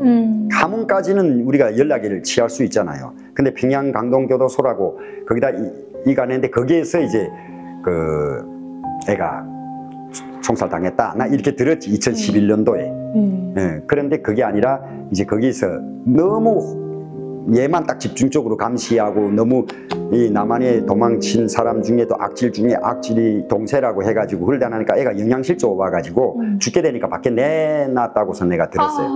어떡해. 근데 그때 당시에는 막내를 출산했다가 얼마나 내가 열받았겠어요. 야, 내가 무슨 부귀영화를 누리려고 온 가족을 망하게 해서, 그래서 내가 이왕 여기 내 친걸음이고 그러니까 이제는 저 땅을 그래서 시작을 한 거죠. 그러니까 지금도 변함없이 뭐 누가 뭐 무슨 니 잘한다 박수 쳐주는 사람이 없고 네가 뭐 일 좀 더 잘해라고 돈 주는 사람도 없지만은 그래 내가 결심하고 했던 일이고 우리 이민해방 전선의 모든 회원들 자체가 다 사명을 가지고 그 사람들 하나하나 들여다보면 다 아픈 마음이 있고 그래서 지금까지 일을 하는 거지. 난 너무 힘든 얘기 해주셔서 감사해요. 난 이렇게 본의 아니게 탈북민들 초대해서 스토리를 듣다 보면 이런 아픈 얘기 들을 때마다 내가 본의 아니게 죄짓는 느낌이 들어요. 힘든 얘기를 꺼내게 하니까. 그런데 힘들다고 어떻게 계속 마음속에다 묻어두고 살겠어요. 이걸 터놔야 의학적으로 봐도 병이 안 생길 것이고 또 이걸 터놔야 그 삶을 알 거 아니에요. 그 동생분은 그렇게 돌아가신 거예요? 그래 사망하고 그래서 지금까지 일을 하는 거지. 난 너무 힘든 얘기 해주셔서 감사해요. 난 이렇게 본의 아니게 탈북민들 초대해서 스토리를 듣다 보면 이런 아픈 얘기 들을 때마다 내가 본의 아니게 죄짓는 느낌이 들어요. 힘든 얘기를 꺼내게 하니까. 그런데 힘들다고 어떻게 계속 마음속에다 묻어두고 살겠어요. 이걸 터놔야 의학적으로 봐도 병이 안 생길 것이고 또 이걸 터놔야 그 삶을 알 거 아니에요. 그 동생분은 그렇게 돌아가신 거예요? 그래 사망하고 그래서 부모님은? 어렵게 데려왔어. 모셔왔어요? 다 왔어요. 야 대표님 영웅이다 진짜. 그래, 어떡해. 이제 추방이 되고 그 추방이라는 자들은 감시한단 말이에요. 이 사람들이 추방지에 있는지 없는지. 그래서 여기서 돈을 벌어서 오로지 그쪽에다만 보냈어요. 조금만 올라오라. 그래서 무슨 풍서 내포리 추방 갔다 하면 값산. 또 올라왔다가 또 이렇게 해서 계산시까지 다시 데려다 놓고 나 때문에 이제 동생네 가족이 다 파괴돼 버린 거죠. 왜냐하면 이거 완전 그때 당시에 북한 양강도에서 소문 뭐 가는 곳마다 내 사진을 걸고 수배령 떨어진 데다가 조건을 내걸었어요. 얘를 잡거나 얘를 신고를 하게 되면 그 우리가 하선 입당이라는 게 있잖아요. 하선 입당. 그 자리에서 입당시키는 것처럼 그 자리에서 안전부에 입대를 시켜주겠다 이런 조건을 내걸었어요. 그러니까 얘들이 완전 눈에다가 쌍심지를 켰지. 세상에. 그러니까 우리 사돈집, 내 동생들하고 사는 재순이 집에서는 이 완전 반역자 집안이잖아요. 그러니까 정말 부부간이 사랑하고 자식까지 있고 하는데도 불구하고 이혼밖에 할 수밖에 없는 상황. 어떡하면 좋아. 이런 여러 가지 상황이 복합적으로 있다니까 가족을 다 데려와야 되겠다. 그래서 우리 셋째 동생을 먼저 데려왔어요, 가족을. 그러니까 셋째 동생은 지금 이혼한 상태고 얘는 숨어 다닌단 말이에요, 지금. 뭐 계속 형제들 잡겠다고 하니 숨어 있다가 도무지 그곳에서 못 버틸 거니까 나한테 전화 왔더라고요. 형님, 저 형님인데 가겠습니다. 그래서 너 혼자? 예, 혼자 안 돼. 혼자만 안 돼. 다 데려와라. 돈이 얼마 들든 상관없는데 데려와라. 그러니까 자기 마누라는 안 되겠대. 설득을 해라. 그래서 한 달 시간 줬어. 한 달 만에 설득을 해서 우리 재수 씨하고 뭐 조카는 조그만 애니까 그래 재수 씨 큰아버지인데 가겠습니다. 그래서 약속됐다 해서 브로콜 보내서 데려왔고 아버지 엄마는 연세도 이제 70이 넘었는데 뭐 굳이 내가 그 길을 왜 가 하더니 도무지 견디질 못하겠는 거야. 일주일에 한 번씩 와서 영감 있어? 어디 간 데 없어? 막 이러니까 그 자존심이 무너난다는 걸 생각해봐요. 우리 아버지 보위원을 30년 했는데 공직에 있었는데 말도 안 되는 이런 하바닥 사람들이 와서 감시하고 따지고 엄마 또 이민반장 오래 했었으니까 연세가 드시니까 그 자존심이 탁 무너난 것 같아요. 내가 혀를 깨물고 죽어도 나 아들한테 가겠다. 여기서 도무지 못 살겠다. 그래 아버지 엄마를 또 2010년도에 데려왔고 와 그러니까 2008년에 나와서 그 빠른 그러니까 짧은 오간에 2년 3년 2009년에 셋째 동생네 가족을 데려오고 2010년에 부모님 데려오고 2011년에 우리 둘째는 또 애둘이야. 마누라까지. 죽어도 자기는 공화국을 지킨다고 있던 애가 2011년도에 형 나도 가겠다고 이제. 야, 그럼 총 몇 명이 온 거예요? 12명? 지금 우리 가족이 모이면 13명이요. 13명 다 온 거예요? 우리 막내만 그냥 저 땅에 묻혔지. 가슴 아파라. 그래가지고 한동안은, 한동안이 아니지. 지금도 우리는 하죠. 걔 생일날 생일제를 지내죠. 북한은 원래 그 아랫사람이 돌아가면 제사를 안 지낸다고 하는데 그냥 그 잊지 않으려고. 너네가 참 그 나쁜 놈들이고 그래서 3월만 되면 우리 형제들이 모여서 그놈한테 이제 술 한잔 부어주는 거지. 막내하고 내가 나이 차이가 11살 차이면 내가 거의 삼촌뻘이지. 네. 그럼 부모님은 몇 세에 오신 거예요? 우리 아버지가 68세 때 오셨어요. 이제는 80이 넘으셨죠, 아버지가. 어머님도 이제는 79세 거의 80에 다가오시고. 그런데 와, 쌩쌩해요. 아, 그래요? 북한에서 80이라고 하면 살아있는 사람 별로 없을 거예요. 그렇죠. 그런데 우리 아버님은 아직도 정정하시고 변함없이 대한민국의 그 국가의 그 어떤 번영가 그리고 안전가 이런 걸 생각할 수밖에 없는. 완전 반공으로 바뀌셨겠네. 그렇죠. 완전히. 왜냐하면 그 정말 아들이 간 곳을 대라고 어린 후배들한테 붙들려 가가지고 구두발인데 막 얼굴 차이고 할 때 아버님이 그 자존심이 얼마나 무너났겠어요. 그러니까요. 그러니까 여기 와서 또 사회를 보니 정말 여기는 뭐 노력하면 다 성공할 수 있는. 그렇죠. 그렇게 하고 대통령도 국민이 만드는 이런 사회를 보니까 오랫동안 장기적으로 저는 거기서 38년 살았다지만 아버님은 70년을 살았잖아요. 그렇지. 그런데 그걸 바꾼다는 게 우리 100번 말을 듣기보다도 한 번 보는 게 낫잖아요. 그렇죠. 백문이 불여일견. 그것처럼 아버지도 여기 오자마자 완전히 바뀐 거지. 야, 이런 사이도 있었는데 죽기 전에 비행기란 걸 타봤겠어요? 못 타보지. 북한 주민들이 어디 죽기 전에 비행기 타겠습니까? 그런데 그렇게 해서 건강하게 지금 잘 지내고 계시고 또 다 서울에 있습니다. 그리고 우리 둘째도 또 건강하게 잘 있고 애들을 제가 8살 때 콧물 뚝뚝 떨어진 애들 데리고 왔는데 이제는 다 애들이 막 29, 28 되고 막 덩치도 막 이만한 애들. 그래서 삼촌 한 분 때문에 모든 가족의 인생이 바뀌었어요. 완전 바뀌었죠. 물론 아픔도 있었지만. 그래, 아픔도 있지만 뭐 바뀌었죠. 많은 걔들을 저기다 뒀으면 눈에 밟혀서 제가 어떻게 있겠어요. 살아도 산 게 아니지. 산 게 아니죠. 그리고 셋째내도 또 서울에서 있으면서 열심히 이제 일을 하고 있고 다 어때요? 한국에 온 거 후회하는 가족은 없었어요? 후회는 안 합니다. 근데 이건 있어. 우리 집사람도 그렇고 우리 재수 씨들 두 분 다 남편이란 사람을 따라서 한국까지 왔는데 자기네는 다 버리고 왔잖아요. 그렇지. 자기네 가족은. 맞아. 어떡해. 그러니까 우리 대한민국은 탈북민들 중에 그런 분들 많아요. 그래서 저는 물론 저도 잘 못하지만은 우리 강은정 TV가 그래도 파워가 있다니까 이 TV를 보는 모든 우리 탈북민 남자들에게 어떻게 남편 하나 믿고 온 분들을 위해서 우리가 이제는 잘해줘야 된다. 아직도 우리 솔직히 말하면 저도 지금은 그러니까 이 말 하면 좀 웃기지만은 지 주제 이렇게 생각할 수도 있는데 좀 맞아요. 지 주제는 맞는데 저도 그렇게 바뀌고 싶은 마음이 들어요. 왜냐하면 난 다 가족이 다 왔잖아요. 부럼 없이. 그런데 이 며느리라고 하면 남의 가족이 이 집안에 와서 오직 그 남편 하나 믿고 여기로 왔잖아요. 거기에는 형제들 우리 재수 씨들도 같고 우리 셋째 재수 씨, 둘째 재수 우리 집사람도 다 같은 게 부모, 형제 다 두고 왔잖아요. 그렇죠. 그런데 그것 때문에 어떤 때는 마음이 좀 그래 할 때 있지 그분들이 여기를 온 거에 대해 후회는 안 해. 너무 그쪽에 살았으면 맨날 시장에 나가야 앉아 있어야 되고 압록강 나가서 빨래를 해야 되고 추운 겨울에 그런 건 정말 만족하죠. 그런데 고향의 향수만큼은 어떻게 다 있게 만들지는 못하니까. 얼마 전에 이제 장백에 이제 다녀왔어요. 이제는 통일은 좀 물 건너간 것 같고 돌아가기 전에 아버님, 어머님 추억이 담긴 그곳을 한 번에도 보고 싶다 하기 때문에 내가 이제 모시고 갔다 왔단 말이에요. 그래 가서 그거 보니까 정말 새로운 마음이 들고 야 정말 가슴 아프고 막 이런데 철조망을 다 쳤고 옛날 우리 추억 있잖아요. 압록강에 내려와서 물장구 치고 여자들 이라 빨래하고 남자들은 모욕하고 하는 그런 게 뭐 볼 수가 없지. 그 뭐 철조망에 지뢰까지 깔아놨는데 강에 누가 내려? 사람 개미 한 마리도 없어. 물 먹으러 내려오는 개도 없어. 어떡하면 좋을까? 그래서 더 가슴 아프더라고. 희망이란 게 무너졌구나. 언젠가는 열리겠지 했던 저 희망마저 무너졌구나.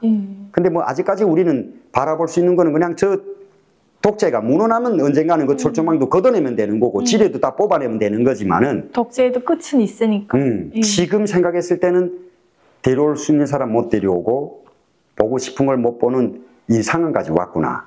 그 생각을 하니까 대한민국 국민들이 저 아픔에 대해서 같이 인정해주고 이랬으면 좋겠지만은 다 그럴 수는 없지만은 또 물론 우리에 대해서 응원하고 지지해주는 사람 얼마나 많아요. 가장 많이 하신 일이 제가 봤을 때는 군에 관련된 일을 하셨을 것 같아요. 그렇죠. 예. 그 2년, 2, 3년 새로 가족 데려오는 게 돈도 꽤 많이 드셨을 많이 것 들었죠. 같은데 어떻게? 사실 처음에 왔을 때 뭐 한 번에 적응하는 사람은 없잖아요. 그렇죠. 여기 와서 제일 먼저 우리는 여러 가지 일을 했었습니다. 생계비? 저는 그런 걸 몰라요. 우리는 생계비를 타본 적이 없어요. 근데 이 나라 법치국 가니까 4대 보험 회사에 보험 안 두고 일할 수는 없으니 그렇지. 4대 보험 회사에 집사람하고 같이 들어갔었어요. 그게 무슨 회사이냐면 경찰차를 만드는, 경강등 만드는, 그 우리 경찰차 경강등 소리 나는 거 있잖아요. 그 회사에 들어갔었어요. 그때 탈북민이 많지 않을 때고 탈북민에 대해서 궁금해하고 막 이런 사람들이 있는 속에 들어가서 둘이 일했거든요. 그러면 뭐냐? 그 회사에서는 일단 탈북민이 거울이잖아, 우리가. 그렇죠. 우리가 여기서 잘해야 저 사람들이 밖에 나가서 야, 우리 그 탈북민이 하나 들어왔는데 애들 열심히 일하네. 막 이런 말을 듣게끔 하려면 우리가 노력해야 되잖아요. 정말 열심히 일했어요, 거기서. 우리가 경강등 만들고 조립하고 또 경찰들이 경강등이 소리 안 나거나 불이 안 들어오면 또 오면 나가서 AS도 해주고 그래가지고 이게 있다가 제가 1년 8개월 만에 정말 그 회사에서 나를 놓기 아까워했죠. 나가지 않으면 안 되냐. 그래 1년 8개월 만에 우리 집사람 거기다 두고 나는 갈 수밖에 없었던 상황이 2009년도 12월에 제가 통일부에서 추천을 받은 게 그때 탈북민들이 12,000명, 13,000명 왔어요. 지금은 35,000명이라고 하는데 인천국제공항에 특수경찰로 할 수 있느냐. 그래서 내가 추천받아 갔어요. 근데 그때 당시에 하나원에도 탈북민을 위주로 경찰이 있었어요. 그래서 인천국제공항에 들어가 있었죠. 베레 못 쓰고 까만 옷 입고 그 저녁에 우리 연유 창고를 지켰거든. 비행기 기름 넣는 창고 있잖아요. 탱크를 10년도 3월에 천안함이 터졌어요. 근데 이 천안함은 김정일이가 터뜨린 거예요. 탈북민이 터뜨린 게 아니거든. 근데 그때 당시에 지침이 뭐라고 내려왔느냐. 탈북민으로서 이런 군기관, 경찰기관 복만산단 내보내라. 그럼 이름이 안 간다는 거지. 근데 너무 억울해가지고 진짜 자포자기 하고 싶었어요. 왜냐하면 내 조국이고 내 동포고 그래서 목숨 걸고 여기까지 왔잖아요. 중국에서도 솔직히 그런 상황이 있을 때 난 중국에 살겠다는 생각 1도 안 가져왔어. 여기를 와서 열심히 일하다가 일하는 사람 그냥 두지. 왜 또 굳이 열심히 일했으니 포상으로 거기 가서 근무를 해라. 좀 또 모범을 보이라. 나 정말 12월 달에 가가지고 그 가랑잎이 떨어지면 내가 제일 먼저 빗자루 두고 나 청소하고 진짜 모범적으로 하려고 우리 2인 1조로 근무를 썼단 말이에요. 천안함이 터졌다고 해서 우리를 왜 내보내? 막 항의하고 난리도 아니었죠. 그러다가 2011년부터 제가 이제 안보 강연이란 걸 다니게 됐습니다. 그때 당시에는 기무사가 조직하는 지금은 민간인들한테 오다를 준다고 하는데 저는 그 이후에는 참여를 못 해봤고 기무사에서 직접적으로 나한테 한 달 강연 스케줄 쫙 주면 하루에 3번 한 적이 있어요. 그치. 그럼 하루에 3번이면 이게 60만이에요. 하루. 근데 이 집에 들어와 있는 시간이 많지 않았어요. 어떤 사람들은 그래 또 돈 많이 벌었네 하는데 돈도 많이 벌었지만 그때 당시에 정말 나가 사는 것도 있고 대한민국 국민들에게 북한 군과 북한 실태를 알려준 게 너무 긍지스러웠어. 왜냐하면 나는 그 PX라는 걸 모르고 살았거든요. 어디 북한이 PX라는 게 있어. 군인 상점은 있지만 군인 상점 문 여는 게 없거든. 문 열어도 그 안에 상품이 없어. 근데 한국에서 GP소초라든가 가도 작은 PX가 있고 부대를 가면 큰 PX가 있고 나는 그런 데를 처음 봤거든요. 나왔어요? 그 PX에 들어가면 담배부터 시작해서 라면부터 시작해서 어린애들이 먹을 수 있는 요즘 그 무슨 꽃갈 무슨 이런 것도 뭐 많더라고. 그런데 궁금한 걸 내가 물어봤어. 저건 장교들이 사 먹는 곳인 줄 알았어요. 근데 그게 아니래. 병사들. 그럼 병사들이 돈 어디서 나냐? 병사들 월급을 준다는 거야. 나 깜짝 놀랐어. 대한민국 군인들 월급이라는 거 말을 들어본 적이 있길 하냐고. 아니 저 북한 군인들이. 거기서 내가 야, 이 사회가 정말 북한하고는 대비할 수 없는 사회구나. 좋은 사회구나 하는 걸 느꼈고 나는 나대로 북한군, 나를 탈북민이라는 걸 처음 본 사람들도 있었어. 그때 당시에. 그렇게 다니면서 열심히 살았죠. 강연을 하면서. 그러다가 이제 2016년도면 거의 내가 한 5, 6년을 강연을 했죠. 그거로 단체를 이끌고 가고 사무실 임대료 내고 막 그렇게 가정에도 조금 더 넣고. 감사하다. 그렇죠. 너무 나는 그게 고마운 거죠. 이 자본주의 국가에서 네가 돈 못 버는 것도 아니고 돈을 버는데 인권 투쟁가랍시고 나가서 지인들 만나 밥 사주고 친구들 생일 때 챙겨주고 그렇지. 사무실 임대료 내주고 그걸 이해할 사람들이 그 뭐 대다수 북한에서 온 탈북 여성들 다 그러진 않아요? 내가 또 이 맞을 얘기는 무리매를 맞을 얘기가 아니고 저는 그렇게 생각해요. 일단은 우리 집사람은 그걸 가슴은 아프겠지만은 이해를 해주고 그런 사람이 없으면 내가 여기까지 못 오죠. 그래 서로 살아가야죠. 대표님 어깨가 무겁습니다.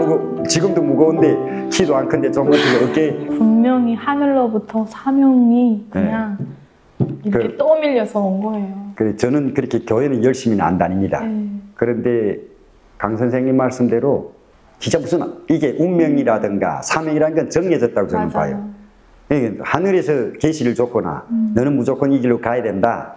이거는 내가 믿을 것 같아요. 제가 그때 당시에 그 열성, 좀 충성분자가 대한민국에 와서 또 저 북한을 열정적으로 반대하는 이런 사람이 되기까지는 뜻이 있겠죠. 그런데 그 중간에서 포기하면 안 되니까.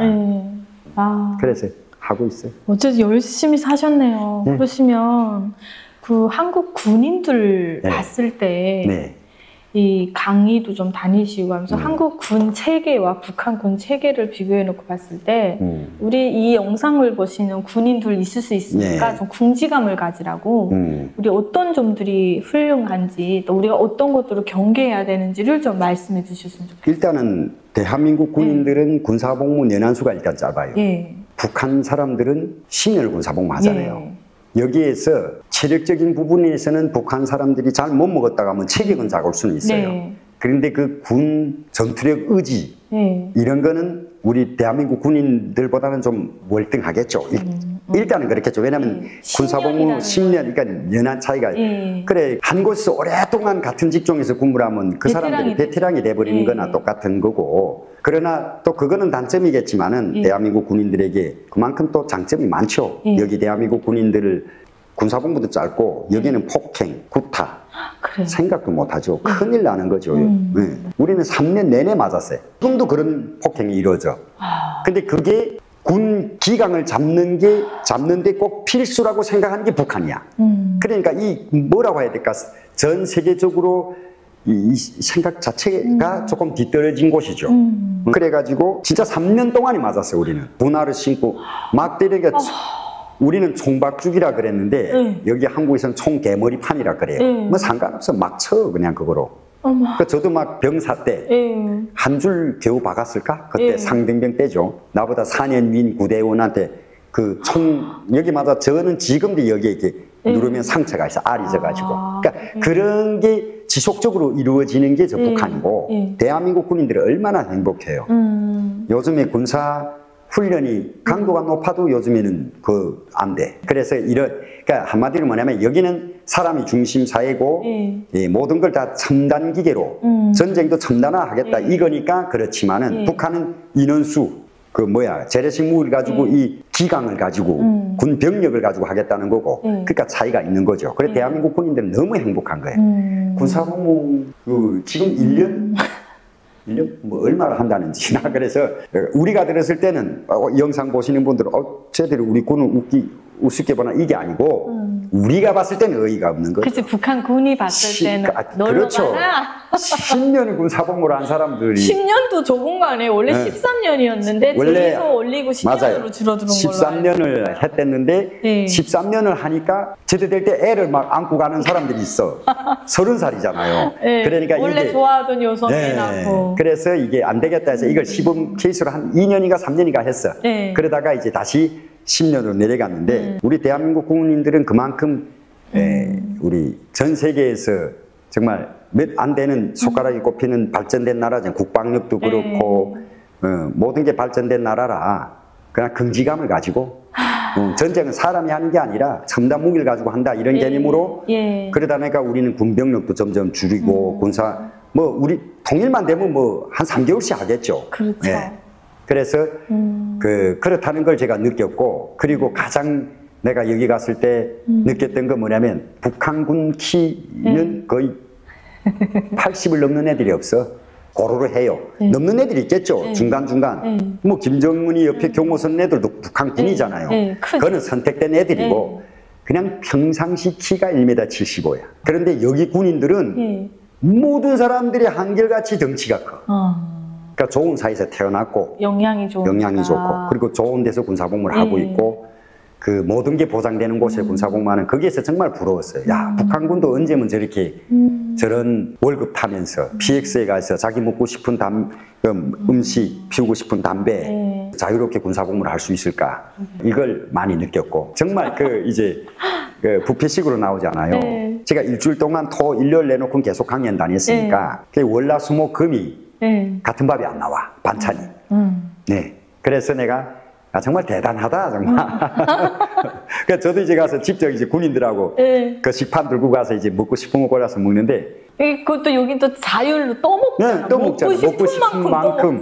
네. 근데 북한은 어디 그런 게 어디 있어? 북한은 딱 정해진 그것도 날아가는 밥.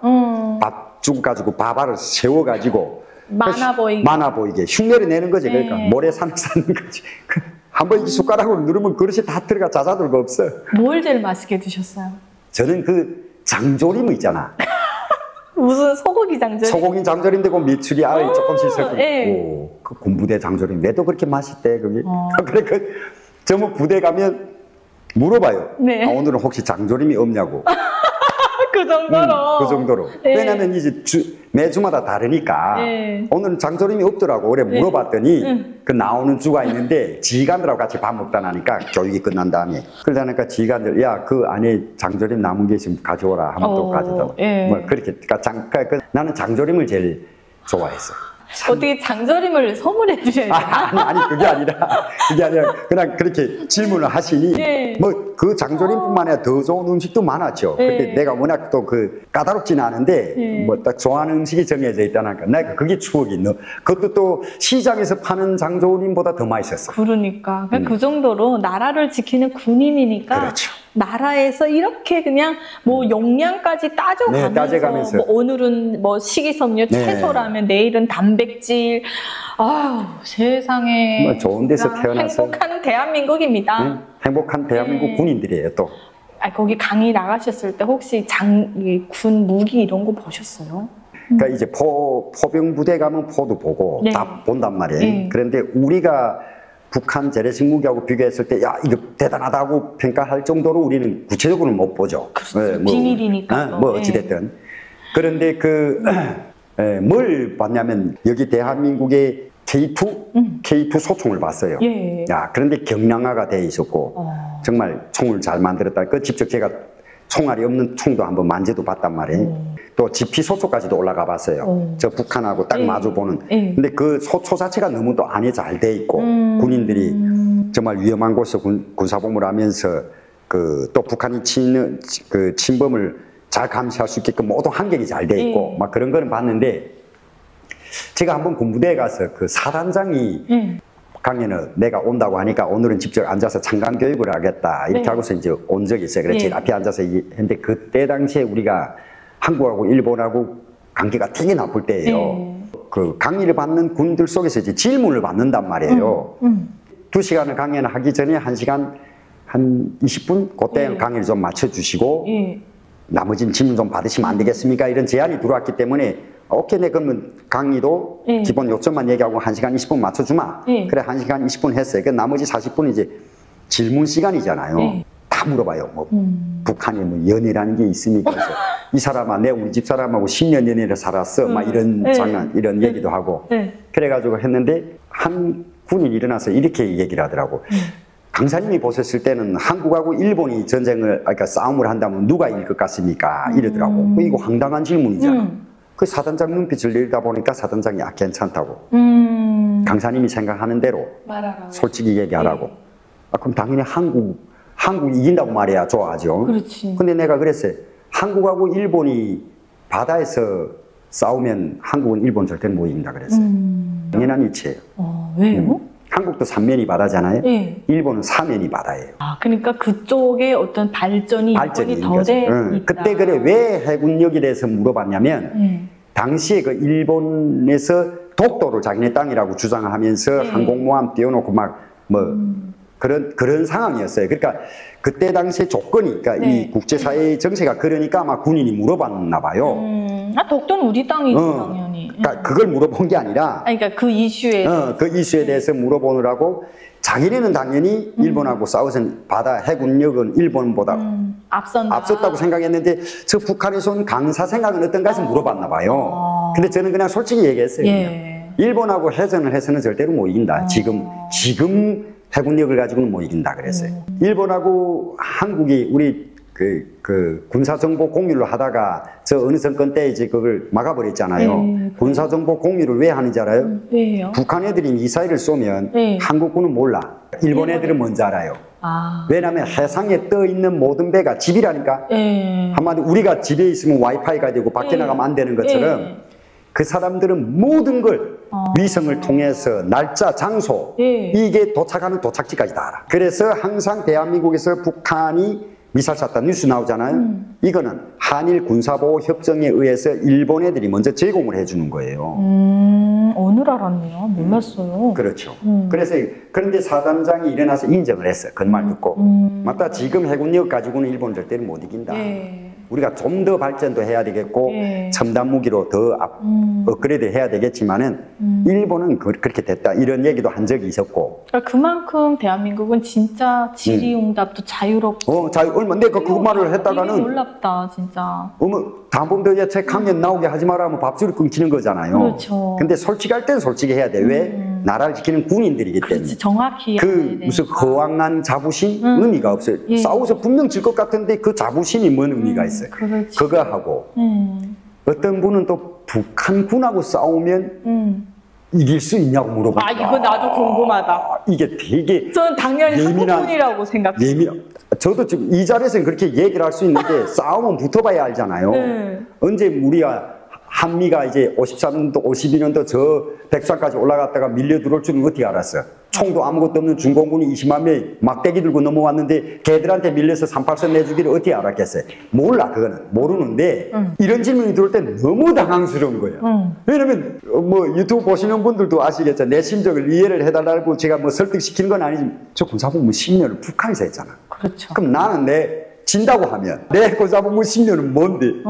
허무하잖아요. 또 북한군이 이길 것 같다고 말할 수는 없는 거야. 그럼 얘들이 군사복무하는 얘네 긍지감은 또 짓눌러버리는 거기 때문에 내가 그래서 그냥 간단하게 이기고 지국을 떠나서요. 일단은 평화적으로 그것도 대한민국이 우세하게 자유민주주의로 해서 가면 좋겠지만은 전쟁이라는 건 싸워봐야 한다고.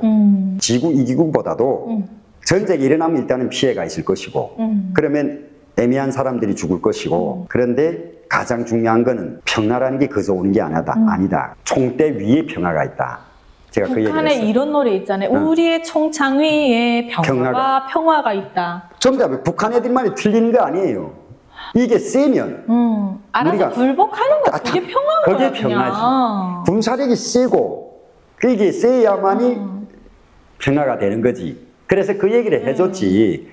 평화? 우리가 무슨 그 어떤 원하지 않는데 우리가 갖다 바치고 이런 평화가 아니라 우리가 더 강해서 북한 애들하고 우리가 이렇게 우리 밑에 와서 뭔가는 요구를 하고 우리한테 배워가려 하고 이게 평화다. 그렇지. 그러니까 우리가 북한하고는 그게 맞는 거지. 그냥 힘이 평화니까 우리가 강해져야 되고 5천만 국민이 똘똘 뭉쳐야 된다. 그렇죠. 그냥 그렇게 얘기를 했죠.